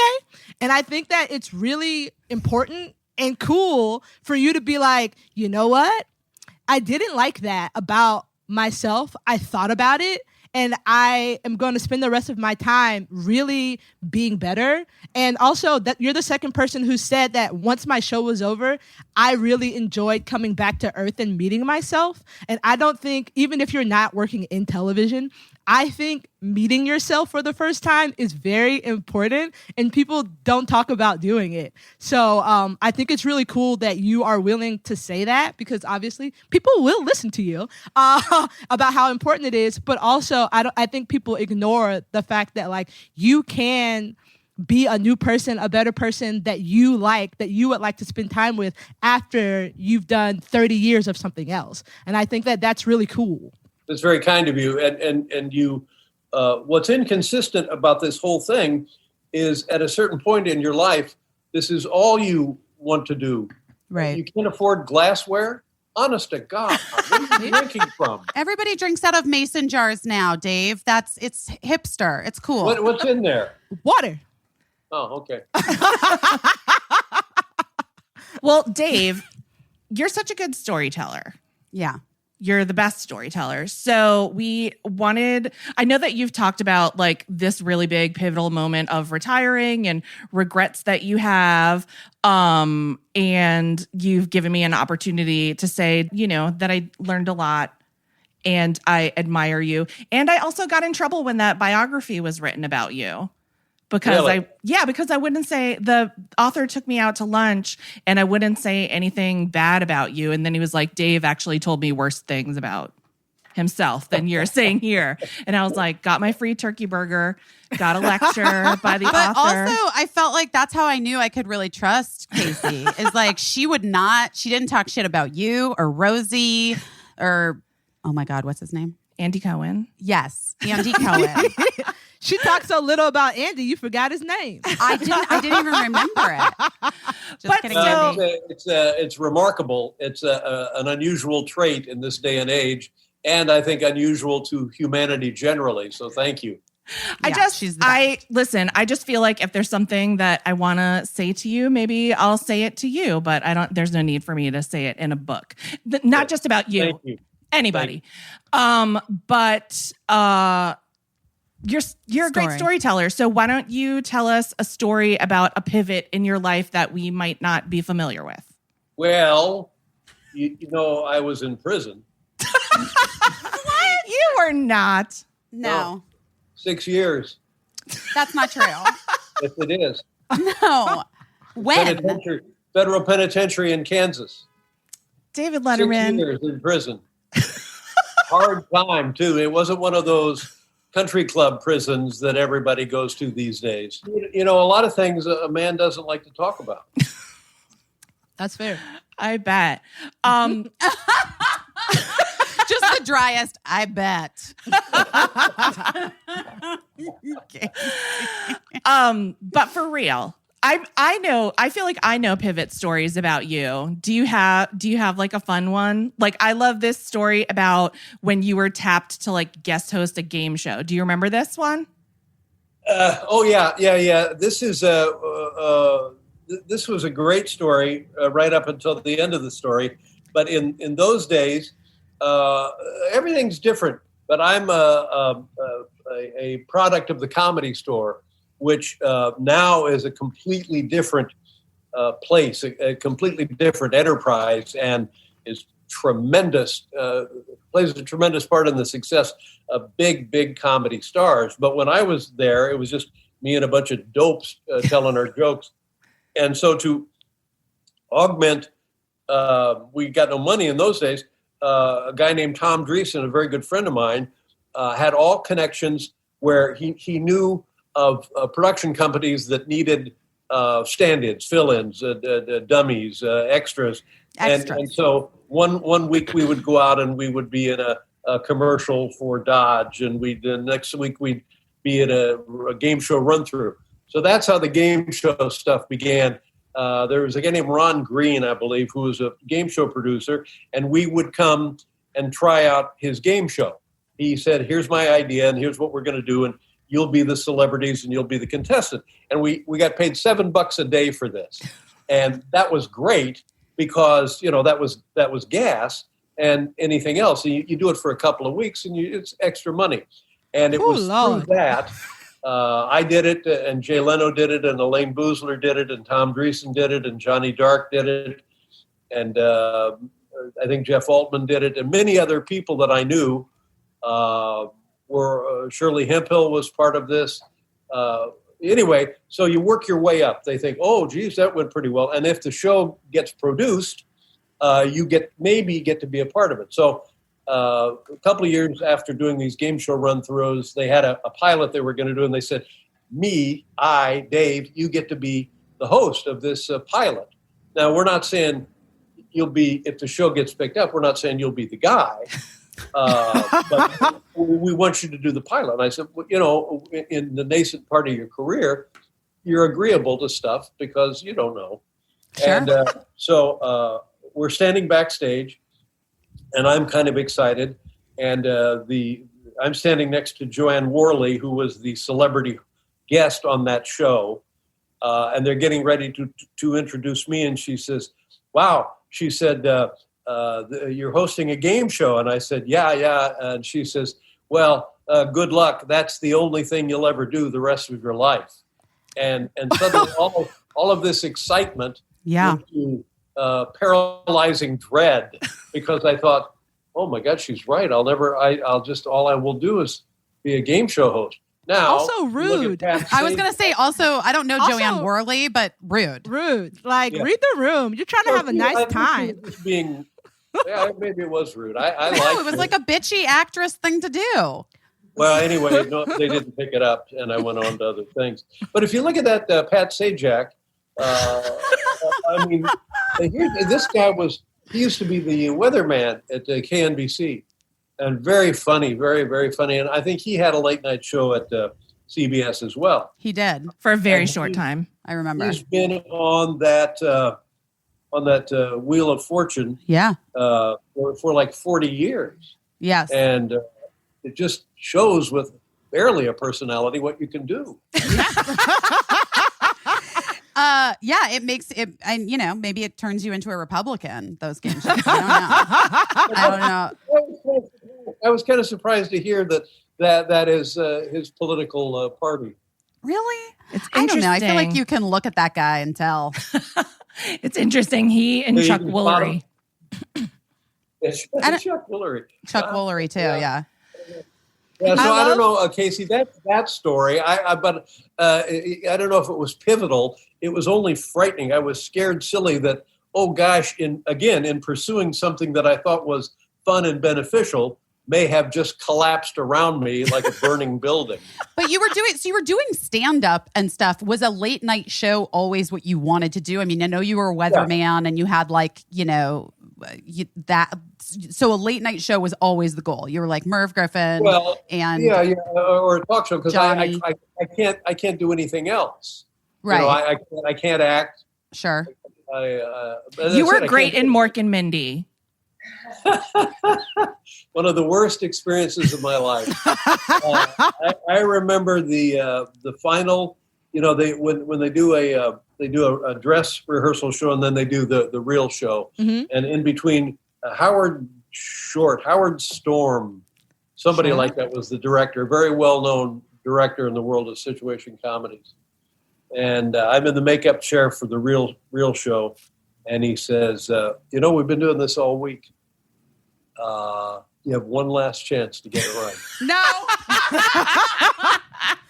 Dave, I think there's two things that you've brought up that have been very wild to me is the cost of things. Like $7 a day is like what minimum wage is now. So people are still probably making $7 a day in Georgia. But when you wrote the check for $10 to go to the airport, if you're in the airport in New York, it costs $5 to get to your plane. So Dave, here I'll say something about you. When I worked for you, God bless you, you were so out of touch with how much things cost. Because you would be like, can you go get me a pair of jeans? Like I ripped my jeans. Can you go buy me a pair of jeans? And you'd give me like $11 cash. And I'd be like, when the last time you bought jeans? But by the way, so that might be the truth of the Comedy Store guy who ended up being the head of HBO. He was like, fucking $10 to get to JFK? No, dude. By the same drug token, addict. Yeah. Sometimes you'd be like, I'm craving some soup. Will you go get me soup? And then give me like $200. And I'd be like, all right, I hope he says keep the change. I remember at some point I had recently changed residences in Manhattan and had no bedding. And there was a young woman who was, I think, an intern, very nice kid. And her goal of the day was to go buy sheets. And she went and came back and said, here's your sheets. And I said, oh, geez, that's great. Thank you. How much were they? And she said, $3,000. Whoa. Yeah. And I said, I had the same reaction. I didn't know sheets cost $3,000. I mean, they can. They I don't know if I They can would. also have cost $30. Yeah. Or guys, Why would they? Why $3,000? Thread count. Thread count name count. brand. And even thread count, it could just be a But name you know brand. I'm all about thread count. Yeah. I was shocked when I found out that there was like a $20,000 mattress. Yeah. Whoa. I can't. Okay, No, I'm I sorry. went to a mattress store in the before times with my friend, and there was a mattress that was like $7,000, and I was like, "That's crazy." So then I laid on it, and I understood. I laid on it, and I was like, "This is foolish." Who would? Oh, okay. If I get an extra $7,000, I might have to come back to Mattress Town and get this. Oh, Mattress Town, they're the best. All right, guys, 2020 has already reshaped a lot of things, but very much how we work. It's not only halfway over. Guys, come on. It's got to be, we're almost done with 2020, right? So It's gotta close. be. We're so close. I've been done with it for a couple weeks. I mean, Anyway, businesses across the globe are challenged to be their most efficient, which means every hire is critical. And guess what? Indeed is here to help. So Indeed.com is the #1 job site in the world because Indeed gets you the best people fast. Unlike other sites, Indeed gives you full control and payment flexibility over your hiring. You only pay for what you need. You can pause your account at any time, and there are no long-term contracts. We love it when there's no long-term contracts, guys. I legit found out I was paying for a gym that I joined when I was 20 years old. I am 41. Oh, God. It was only a couple bucks a month at this point because it was literally like 1998 that I joined it or something. Sure. But still, that adds up over 20 years. I could have been a billionaire. But here we are. So the moral is no long-term contracts. Right now, Indeed is offering our listeners a free $75 credit to boost your job post, which means more quality candidates will see it fast. Try Indeed out with a free $75 credit at Indeed.com/processing. This is their best offer available anywhere. Right now, go right now to Indeed.com/processing. Terms and conditions apply. Offer valid through December 31st. So, Dave, it's 2020. There's a pandemic. You retired. But now you have this Netflix show. What's your life like? What's happening? What's happening with your son? How's he doing? What's next for you? Well, I'm not sure any of us know what's next for us. My son is a junior in high school, or he would have been. He quit and got a job at Subway. So that's what he's doing. And the Netflix show has been great, a wonderful experience for me And I hope for the people that we worked with, I hope it was an altogether different experience than my previous show, but it's been a lot of fun. And I would like to continue doing something like that. I got to meet people that just really, really impressive. People that I knew of but didn't know, and that experience for me has been great because we can. I like talking to them about things that we have in common and things we don't have in common, and it's been greatly beneficial for me therapeutically, emotionally, to talk to these other people that are wildly successful and find out what they are as actual human beings, not just show business figures. So that's been great. Is that part of the introspection of the time after this show where you're trying to figure your own self out in a way? I think so, but also it's the old show, as you would know, you got 6, 8, 10 minutes maybe, and good night. Here, I think we talked to Elizzo. I think it was close to 2 hours. She's the best. She's the best. Pretty much. Oh my God! And I know I look like the kind of guy that would be a big Lizzo fan, but I just didn't know that much about her. And when I found out about her, I just fell in love with her. Yeah, we had her on our show. Didn't she? I mean, tremendous. And it's amazing. The kind of thing where I had sort of a paternal instinct about her. You kind of want to. She's so good. You just want to protect her. You know, you want to help her. You want to make sure that people aren't nasty to her. Yeah. I think that's one thing interesting about you. And I've said that people ask about you all the time. What's he really like? And what was that experience really like? And I always do say that you were a very paternal figure. So I hope you give yourself at least a little bit of credit for that, in between being introspective. But I feel like you were very protective of me, sometimes in a hilarious way. Yeah. You hated my boyfriend. I don't know if you remember that. He worked at VH1 and you'd always be like, what is he, a VJ? His hair's insane. I do not like the sight of him. But we're married. He's the father of my children. Oh my God, Matt. Yes. And then also, I don't know if you remember this, but we were here in Los Angeles doing The Late Show out of CBS Television City. And you had gone to rehearsal and you came back from rehearsal and you were like, Caissie, get in here. I want to talk to you about something. And I was like, oh God, what did I do? Am I in trouble? So I went into your office and you were like, sit down. You know how guys are. There's a lot of young guys that work on this show and they like to gossip and talk just as much as anyone. And I heard a lot of the guys talking about how they were going to go to a tattoo parlor tonight and get tattoos. And, because they're legal here and they're not legal in New York City. And then they got around to saying hey, should we invite Caissie? And one of the guys said, we can invite her. She'll probably go. She already has a tattoo. And you were like, so I just want you to know that some guys that work here are spreading a rumor that you have a tattoo. And then I was like, I do. Do you want to see it? And you were like, no. Do your parents know? Oh my God, did you get this on my watch? Oh my God, that's so cute. It's like I'm the youth minister. Rapping with the kids. Jesus, what an asshole. No, it's nice.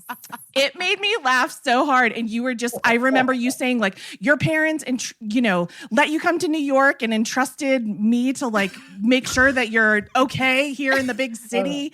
And then you're like, I find out that you get a tattoo. And I was like, I got this tattoo when I was 18 years old. My mom also has a tattoo. I'm sorry.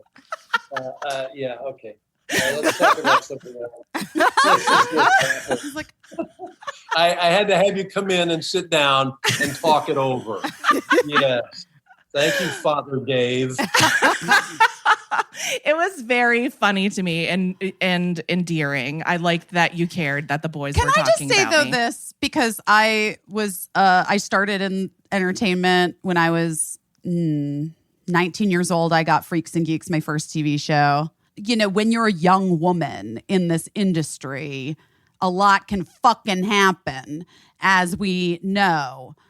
And I do think that if you're lucky enough in your first job to work for somebody in a position of power, a man who sees like what can happen and has seen, Paul Feig and Judd Apatow took Linda Cardellini and I aside to tell us, I don't want you guys to go on any diets.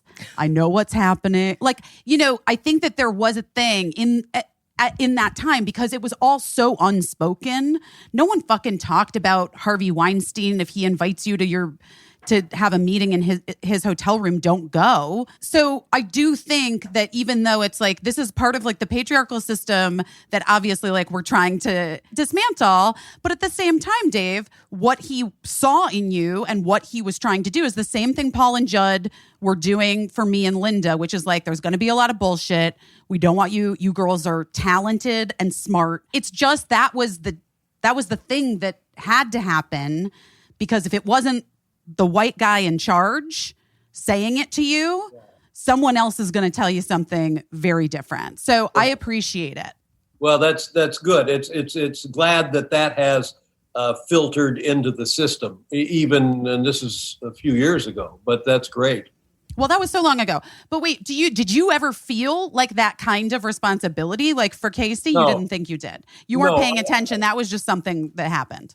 No, I honestly, I was just, like I said earlier, I was so focused on, is this show going to be okay?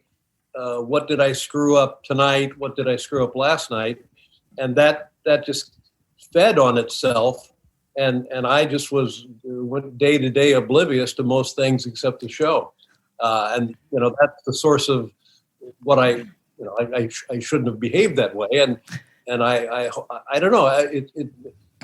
I think if you have the kind of ego that needs to go into show business, that's the way you're going to behave. Well, interesting. or, you just needed more love from your parents. Hi, how you doing? My name is Busy Phillips. Dave, when you were leaving your show, did they ask you who you thought should get it? Did any women occur to you? No. I announced that I was leaving Monday. They hired Stephen Colbert. Really? I said goodbye on a Friday. Monday, Stephen had the job. So no, there's not a great deal of, let's get Dave up here and see what he thinks. No, that didn't happen. I was out the door. That seems weird to me. Yeah, me too. I thought so. And then people started telling me. I remember being at the Kennedy Airport with my family, and some guys. How much did it cost you to get to that airport? Well, $10, really.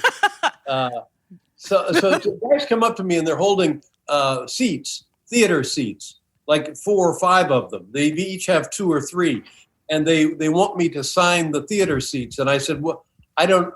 He said, well, we took these out of your theater because they had been tossed into a dumpster on what street was it? 54th Street, was that it? 53rd Street. 53rd. So the next day they started demolishing the set and throwing the stuff out on the sidewalk. That broke my heart because that set was so beautiful. Kathleen Ankers had built that Kathleen set. Ankers, God bless her. Yeah. But I understand that the facility now, as they found things that had been covered up in the remodeling that we did, that it's just even lovelier now. But yeah, I felt like, anyway, no, they didn't ask me about other people. But I now looking at it, we have all of the people that you named, and I know and like all of them. But it would have been cool if we had a woman in one of those seats. And it's. I remember the first time being on an airplane, and the captain was a female, and you thought, "Oh Jesus, a woman! Are we going to be all right? What's going to happen now?" And of course, yeah, everything is fine, and there's no reason. Well, I would hope so. But it's the same way with an 11:30 talk show. What's the problem? Well, yeah, I guess part of it is hiring, right? Like, did it ever occur to hire more women, or you know what I mean? I just feel like the culture obviously seems like it skews so male.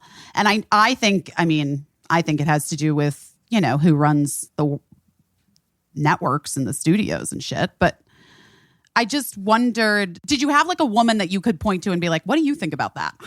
Yeah, we had quite a few women on the staff in positions of power, creative power and administrative power.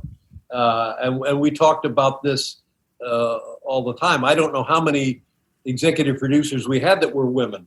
And it just, I relied on them heavily because they seemed to have, a better sense of what was going on than I did.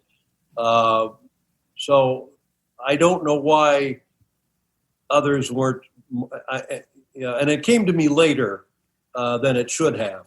But I don't know why others weren't more aware of that at the time. But, it worked out okay, except if you're a woman. That is true. That's one thing I want to say, because I think that all late night shows, that's always a conversation about, there's not enough women, particularly writing the comedy and hosting the comedy. But at Late Show, Jude Brennan, Barbara Gaines, Maria Pope, Kathy Mavrakakis, Rogers. Yes. Yeah. Yes. So just did Nell Scoville write? Nell Scoville was a writer early at late night, but for a very short time. Right. But you guys still talk to each other, Dave, right? You and Nell? Yes. We exchanged emails about a year ago, so we're pretty close. We're very tight. And of course, I don't know if you feel comfortable talking about Meryl Marcoux, but she was instrumental in sort of shaping the original show, correct? Yes, absolutely. She and I were, as the kids say, romantically involved. We hooked up. Oh, okay. Now I understand. Now we get it. Yeah, now I get it. And very, very funny, very smart. And we were kind of doing her show. And all I was kind of worried about was if I had an idea, I would take it to Meryl. But she came up with stupid human tricks, stupid pet tricks. And a lot of the video pieces we did in those days, she was responsible for. She was fantastically creative and prolific.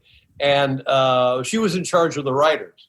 So I never really had to worry about it. And her her coda on that was we would get submissions. And she always said to me, if it makes you laugh, they're funny. Well, yeah, I mean, that's pretty simple, but that's also pretty big order. That somebody sends in a 3 or 4 page submission and you're supposed to laugh. And if you don't laugh, you're not getting through the door. So that's how she staffed our writer's room. And that's the way it stayed for quite a long time. I have a question about that. Did you guys hire solely off of those writing submissions? Because now you have to have a meeting. I had a meeting with the Daily Show years ago, and Trevor Noah truly was just like, we have to meet people because you want to make sure you want to be in a room with a person for 4 hours because people have been duped before. Yeah. So did you guys solely in the beginning go off of pure writing, or did you meet people? Because you might have a great writer and meet someone and be like, that dude's a super weirdo, I don't want to hang out with him. The only person that I met was Paul Schaefer. Really? In terms of writers, no, they were all off the submission and their experience. We were lucky for a period to have a bunch of guys again, who had come from Saturday Night Live, and we knew them by reputation. Yeah. But typically there were no meetings. Did you ever get duped? Well, the network got duped with me. It comes and goes. It's a tricky thing when you're hiring somebody in a creative position. Because do you ever get duped? Well, perhaps you do, but whose fault is it? Is it my fault? Is it their fault? I don't know. You can only, and I think that's the I don't know if they still do it this way, but it used to be 13-week cycles for a writer. And I think therein lies the period of how did we get duped? Yeah. But we had great writers that passed through those doors, and a lot of them that left and proved to be much, much better than I knew at the time. I never held a job longer than 13 weeks before I got a TV show. So, and I was happy because I thought, great, now I can go on to something else. That was the nice thing about being in Los Angeles when I was. You would just go from production to production to production, and you'd work there 6 weeks or whatever the time period was, and then that would fold up, and then you'd go on to something else. And it kept things interesting, and, you would make a little money here and there. Do you ever feel like you work best under pressure? Is that who you are? Like, do you work? Yeah, I like to think I work best under pressure. And then I remember they asked me to host the Academy Awards, and that kind of changed my impression of how I am under pressure. I remember that. To be fair, it still will not go down in history as being the worst. So, hey, thanks for the You're old welcome. back. You're welcome. Oh my gosh. I remember you flew right to London. I watched it in London because we were doing the show from Thames Studios in London. And so I'd been there for a couple weeks. And I remember getting up at whatever ridiculous time to watch the Oscars and then just being like, it doesn't seem like he's enjoying this. I don't feel like. And then I went out first thing in the morning and bought a rugby ball because I was like, this will cheer him up. When he lands, I'm going to ask him if he wants to have a catch with this rugby ball. Did you, did Rosie ever take you to London? Not to London. And Busy, did you ever take Caissie to London? I took her to a fancy resort in Mexico.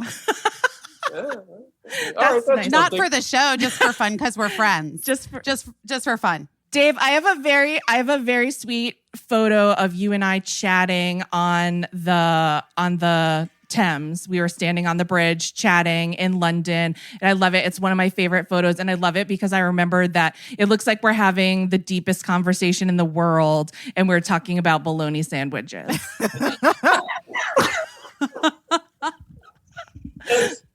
Right there, that's the story of me. I want to talk to you about something. Yeah, what is it, Dave? You ever had a bologna sandwich? Now listen, you invoked London, and I don't often do this, but I just finished a book that reminded me so much of my limited experience in London, but certain aspects of it still exist today, and it's called The Splendid and the Vile, and it's about World War II and Churchill during the Blitz of London, and it's written by Eric Larson, and it's a wonderful account of heroism in the face of imminent destruction. And they mention many of the places we visited and saw and stayed in when we've been in London. But the courage of the people and the people leading them is hard to believe compared to what we're going through now. Yeah. The Splendid and the Vile. It's great. Splendid. I know what I'm getting my dad for Christmas. Thank you. Recipes for bologna sandwiches in it also. Yeah, you always give great book recommendations. So sure, yeah. Listen, my ass is going to sleep. How much longer are we going to do this? We don't have to go much longer. Dave. If you need to go, you can go. We adore you. Are you looking forward to the election, Dave? What do you think? What do you think is going to happen? Well, I'm reassured by this one notion. Donald Trump will not be reelected. I believe that he will be taken out of the White House by the Secret Service, and he will get treatment. I believe he's mentally ill, and he will once he's stable, he will go to prison. So I'm reassured by this. I believe that's what will happen. I hope so. From your lips to God's ears. Dave, thank you so much for doing this podcast, but also thank you so much for, giving me a shot when I was feral. Well, Caissie, you're so kind, and it's just exactly what I talked about earlier. Your impression of your time there is mostly new to me and surprisingly positive. So I can't thank you enough for that. And Busy, what can I say about you? I don't know.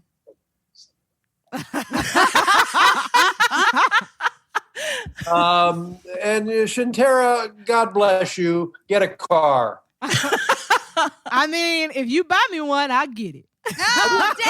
I didn't say that. Send her a car, Dave. I'm not buying anybody a car. Unplug this thing. David Letterman, thank you. Thank you very much, Busy. so much. Shantira, Caissie, Bye. thank you. Stay Bye-bye. safe. Bye-bye. All right, Bye. turn this thing off now. How do you turn it off? She'll turn it off. Goodbye. Bye. All right. So, guys, let's talk about parenting. Let's talk about trying to get your kids to eat vegetables. Let's talk about my daughter, Cricket, and how I had to explain to her that edamame is not technically a vegetable. Therefore, we have to do better.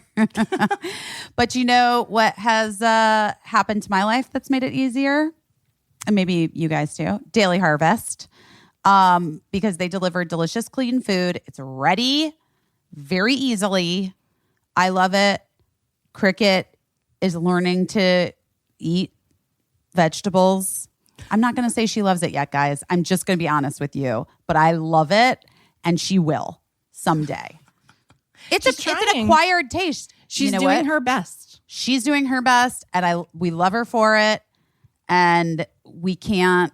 This is the thing, man. You know, Birdie was the kid that ate. She still will eat any vegetable you put in front of her, even that one where you cut it open and it smells rotten. It smells like feet. I bet you she would try that. But Cricket is like, if it's a vegetable, just keep walking. But Daily Harvest gets delivered, and like their little bowls, they work with farms and they freeze their ingredients at peak ripeness to lock in the nutrients, but also the taste. So it's really easy for me to like whip up a smoothie that has good ingredients in it, and she will definitely try that. And you know, the little bowls and the soups are also a good way to get the veggies into my smallest child that I have. And I love a freezer situation because everything's fresh until you use it. I don't feel bad about wasting food. I don't feel bad about vegetables going bad. And they're also, Daily Harvest is committed to minimizing their environmental impact. They're in the process of transitioning to 100% recyclable, plant-based, and renewable fiber packaging. Yay! Thank you, Daily Harvest. Yes. We love that the most. So parenting can be hard. Adulting can be hard. But Daily Harvest makes it easier with their undeniably delicious food. Keep it simple, guys. Keep it simple. And go to dailyharvest.com. Enter the promo code BEST to get $25 off your first box. That's promo code BEST for $25 off your first box at dailyharvest.com. Dailyharvest.com. You know the things that we all think like, oh, I would like to do that, but I just don't have time or whatever. We just haven't done it for many different reasons. I personally, everybody thinks I have very straight teeth, but I get a lot of stuff stuck on my teeth because my teeth have slowly moved. I did have braces when I was very young, and then I didn't really commit to wearing my retainer the way that my best friend Emily Beebe still, I think, wears her retainer. But that's what happens. Your teeth just move. Everything moves when you get older. Things shift. Your body changes. But the one thing that I really do like is I like having those straight teeth so that food doesn't get stuck in them. That's where I'm at now at age 41. Well, guess what? Candid is going to straighten my teeth, and it's simple, it's easier, and it's more comfortable than ever. They're clear aligners that are removable and practically invisible, unlike, obviously wire braces. And so you can transform your smile without anyone noticing. Plus, Your treatment is prescribed and monitored remotely by a licensed orthodontist who's an expert in tooth movement. Tooth and it's all movement. done. Tooth movement. And it's all done from the comfort and convenience of your own home. So Candid only works with orthodontists, never general dentists like other companies. Plus, your supervising orthodontist will be with you every step of the way, which is nice because that guy or gal or person is going to get to know your teeth and they're going to know what's happening, where are they going, what do we want them to do. The same orthodontist. I love it. The average Candid treatment is just 6 months. You'll start seeing results way before then, and it costs thousands and thousands and thousands less than braces. So start straightening those teeth today. Right now, all of our listeners can save $75 on Candid Starter Kit. Go to candidco.com/best. candidco.com/best and use code BEST. That's candidco.com/best. Code BEST. Take advantage of this limited time offer to save $75 on your starter kit. candidco.com/best. Code BEST.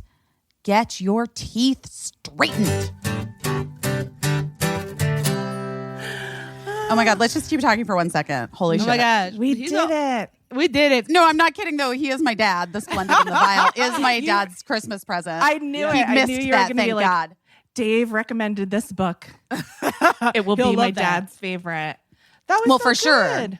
No, wait, let's keep talking because we can just end the show like this too.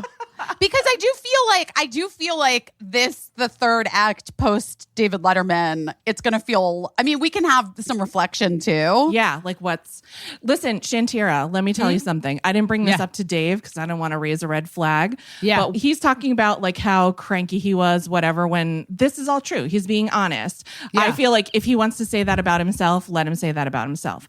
But here's what I will tell you.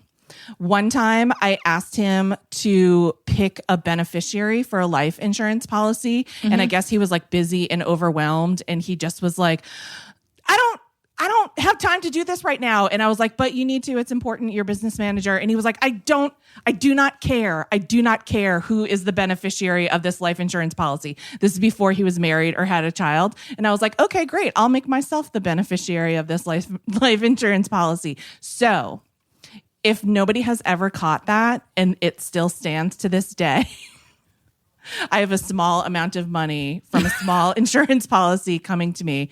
And if I ever get it, I'll buy you a car with it. Yeah. I just love when people just be like, get something. I was like, you get it. I don't need no car. I'm a grown bitch. You have to know that to that guy, cars are very important. So I know. That's it's why he just- should give me one of his. It's absurd. If David Letterman want to give me a fit, I'll find somewhere to park it. Listen, let me You'll tell you be like, something. Patty LaBelle with all these cars that people have given her that you don't Yeah. even drive. I feel like he's gonna buy you a car. I feel Yeah. like it's gonna, I really do. I really fucking do. I think close I think a mouth- car is gonna fucking show up for you. A closed mouth don't get fed. When I worked for him one time, I think I can't remember if it was that he placed a bet on a horse or bought a stock. But anyway, so the fun game was to go around to everyone and say, he was like, I invested in this stock. If it goes through the roof, if we make a ton of money on this, what kind of car do you want? And he asked every single person and everybody was like, I want a Mercedes. I want a BMW. a fancy car. Everybody car. asks for fancy cars. And then he was like, what kind of car do you want? And I was like, I don't know, like a Dodge Neon. And then after he was like, if this stock makes any money because you weren't greedy, you're the only person I'm going to buy that car for. Well, But then it didn't make any money. well, he also is truly like a dad because my dad always told me, he was like, it's not the buying of the Ferrari. It's not the buying of the house. It's the maintaining the Ferrari and the taxes and the filling of the house. Totally. Woo, filling up a house. That's a lot. I went and looked at the price of rugs and I was like, couldn't be me.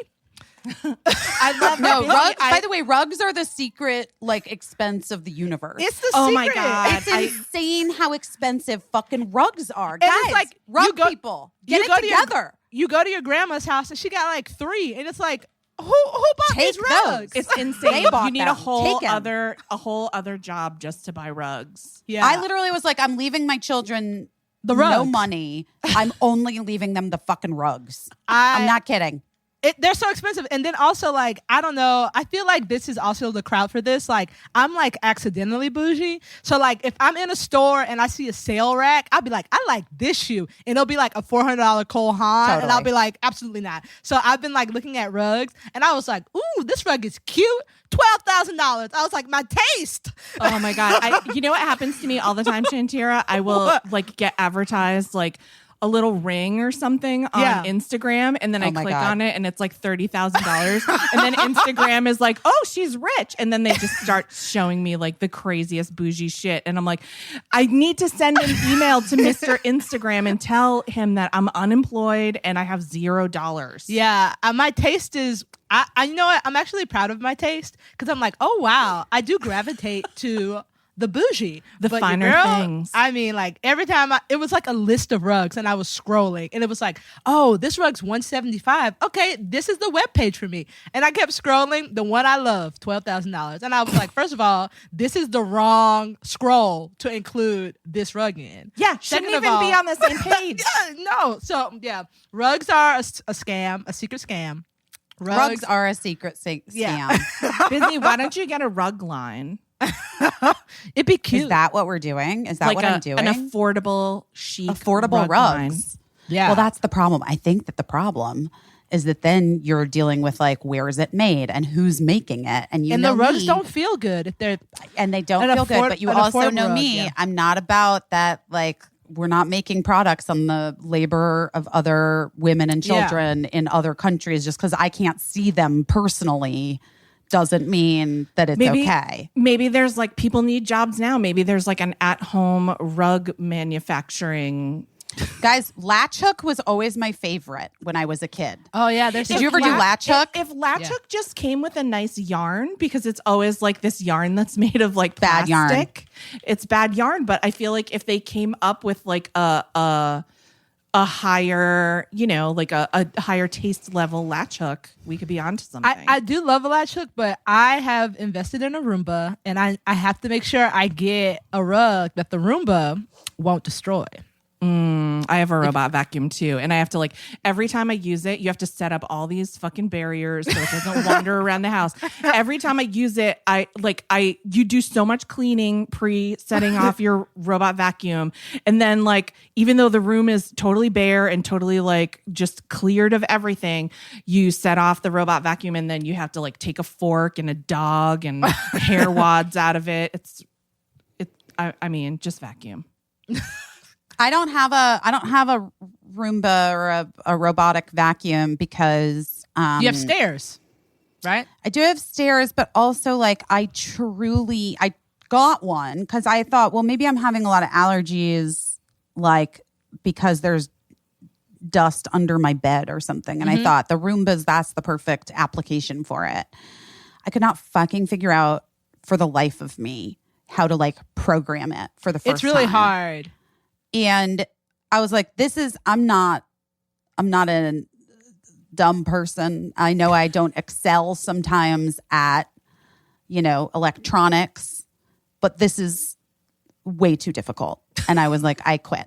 I'm not doing it. I programmed mine, and then something happened and it got unprogrammed. So now I just pressed the button. I pressed the button too because mine kept coming to life at inopportune moments. Because clearly I had misprogrammed it. And you can't have that because like no. If it like sucks up your dog because you didn't put your dog away, then, I've had disasters happen because of my possessed robot vacuum. Well, guys, this was real fucking wild. It was David fun. Letterman is an icon. And by the way, should we tell everyone that there was like a time mix up and we all had to like get out of bed and we were like brushing our teeth and putting our bras on? I was on the East Coast, so it wasn't for me. I was just like, I had therapy scheduled. But Lita, thankfully, was very understanding about David Letterman. It was very therapeutic, I feel like. It was for you, I'm sure. For him. Yeah, that's interesting. But it's also interesting, I don't know if you noticed this, like to me at least, it was interesting that like he is saying that like he's having this introspection, but he does not want to hear the stories. Yeah. from you, or like he doesn't want to hear about it like what actually happened. It didn't seem like to me. It Yeah, seemed it's like every funny. time you would tell a story, he was like, "Oh no, what an asshole! Oh God, nope. Okay, we can change the subject now. Thank you." You know, and it's like, well. It must be very weird to have made such a big impression on so many people and then have them telling back to you. Like, you know, like those aren't very important stories in Dave Letterman's life, but they're stories that I'll remember for the rest of my life. So it must be so weird to have somebody telling you back these things that are like burned into their memories because you were such an influential figure when, you know, you've done that for like millions of people, you know? It's very weird. It's so crazy. Well, Yeah. Thanks, Dave listen. Letterman. Buy me a car. thanks, David Letterman. I'm excited for you to get that car. I'm excited for that car. I'll take a Dodge Neon. Shantira, I love how much you made him laugh. That was really great. Yeah, he I'll clearly just be loved honest. you. Okay, guys, I have to run because I have to pee. But I love you guys. This was so wild. That was so fun. David old Letterman. It's our first time we had to decompress post an interview. I know. It was a lot. I wanted to ask about Meryl, but I didn't know how. So I just like was trying to get there. So I just was like, what women? Was the river like a thing to be? Well, it's a hard question to ask. And the other thing is just, I really do have to go. But the other thing is too, it's like tale as old as time, man. Like, yeah, you guys were together. You were in a couple. She had all the fucking ideas and made you the star. Like, welcome to the world of being a fucking woman. Like, that is what we historically have done for people. Yeah. Men in She our was like, lives. she's and truly they take all the credit. She's I mean, truly she gets a lot of credit. Yeah. She does. She's truly the mother of modern late night television. If you've ever been a fan of any late night show, it owes at least some debt to Meryl Marceau, who is like a mad genius. But did she get the money? Do you know what I mean? Does she own a piece of it? I think her career post breaking up with Dave and dissolving their creative partnership, I don't think it was what you would hope. Yeah. I'm gonna just assume that. I don't think it was what you would hope, but I don't know officially. Did she want to be a performer? She's hilarious. Yeah. She's a hilarious on-camera talent and has like an amazing voice and an amazing presence. So I'm glad that he spoke about her. You know, she has a book coming out. She does. I know. Maybe we should get her on the pod. She's so great. I am into it. Let's get her. Meryl. All right. I love it. Okay. We're go coming for you. pee. Bye, guys. Love you. We love you. Bye.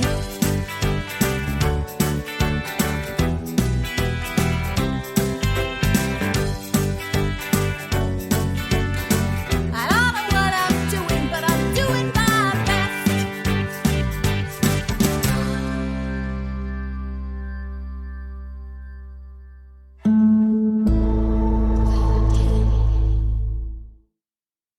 Oh, no.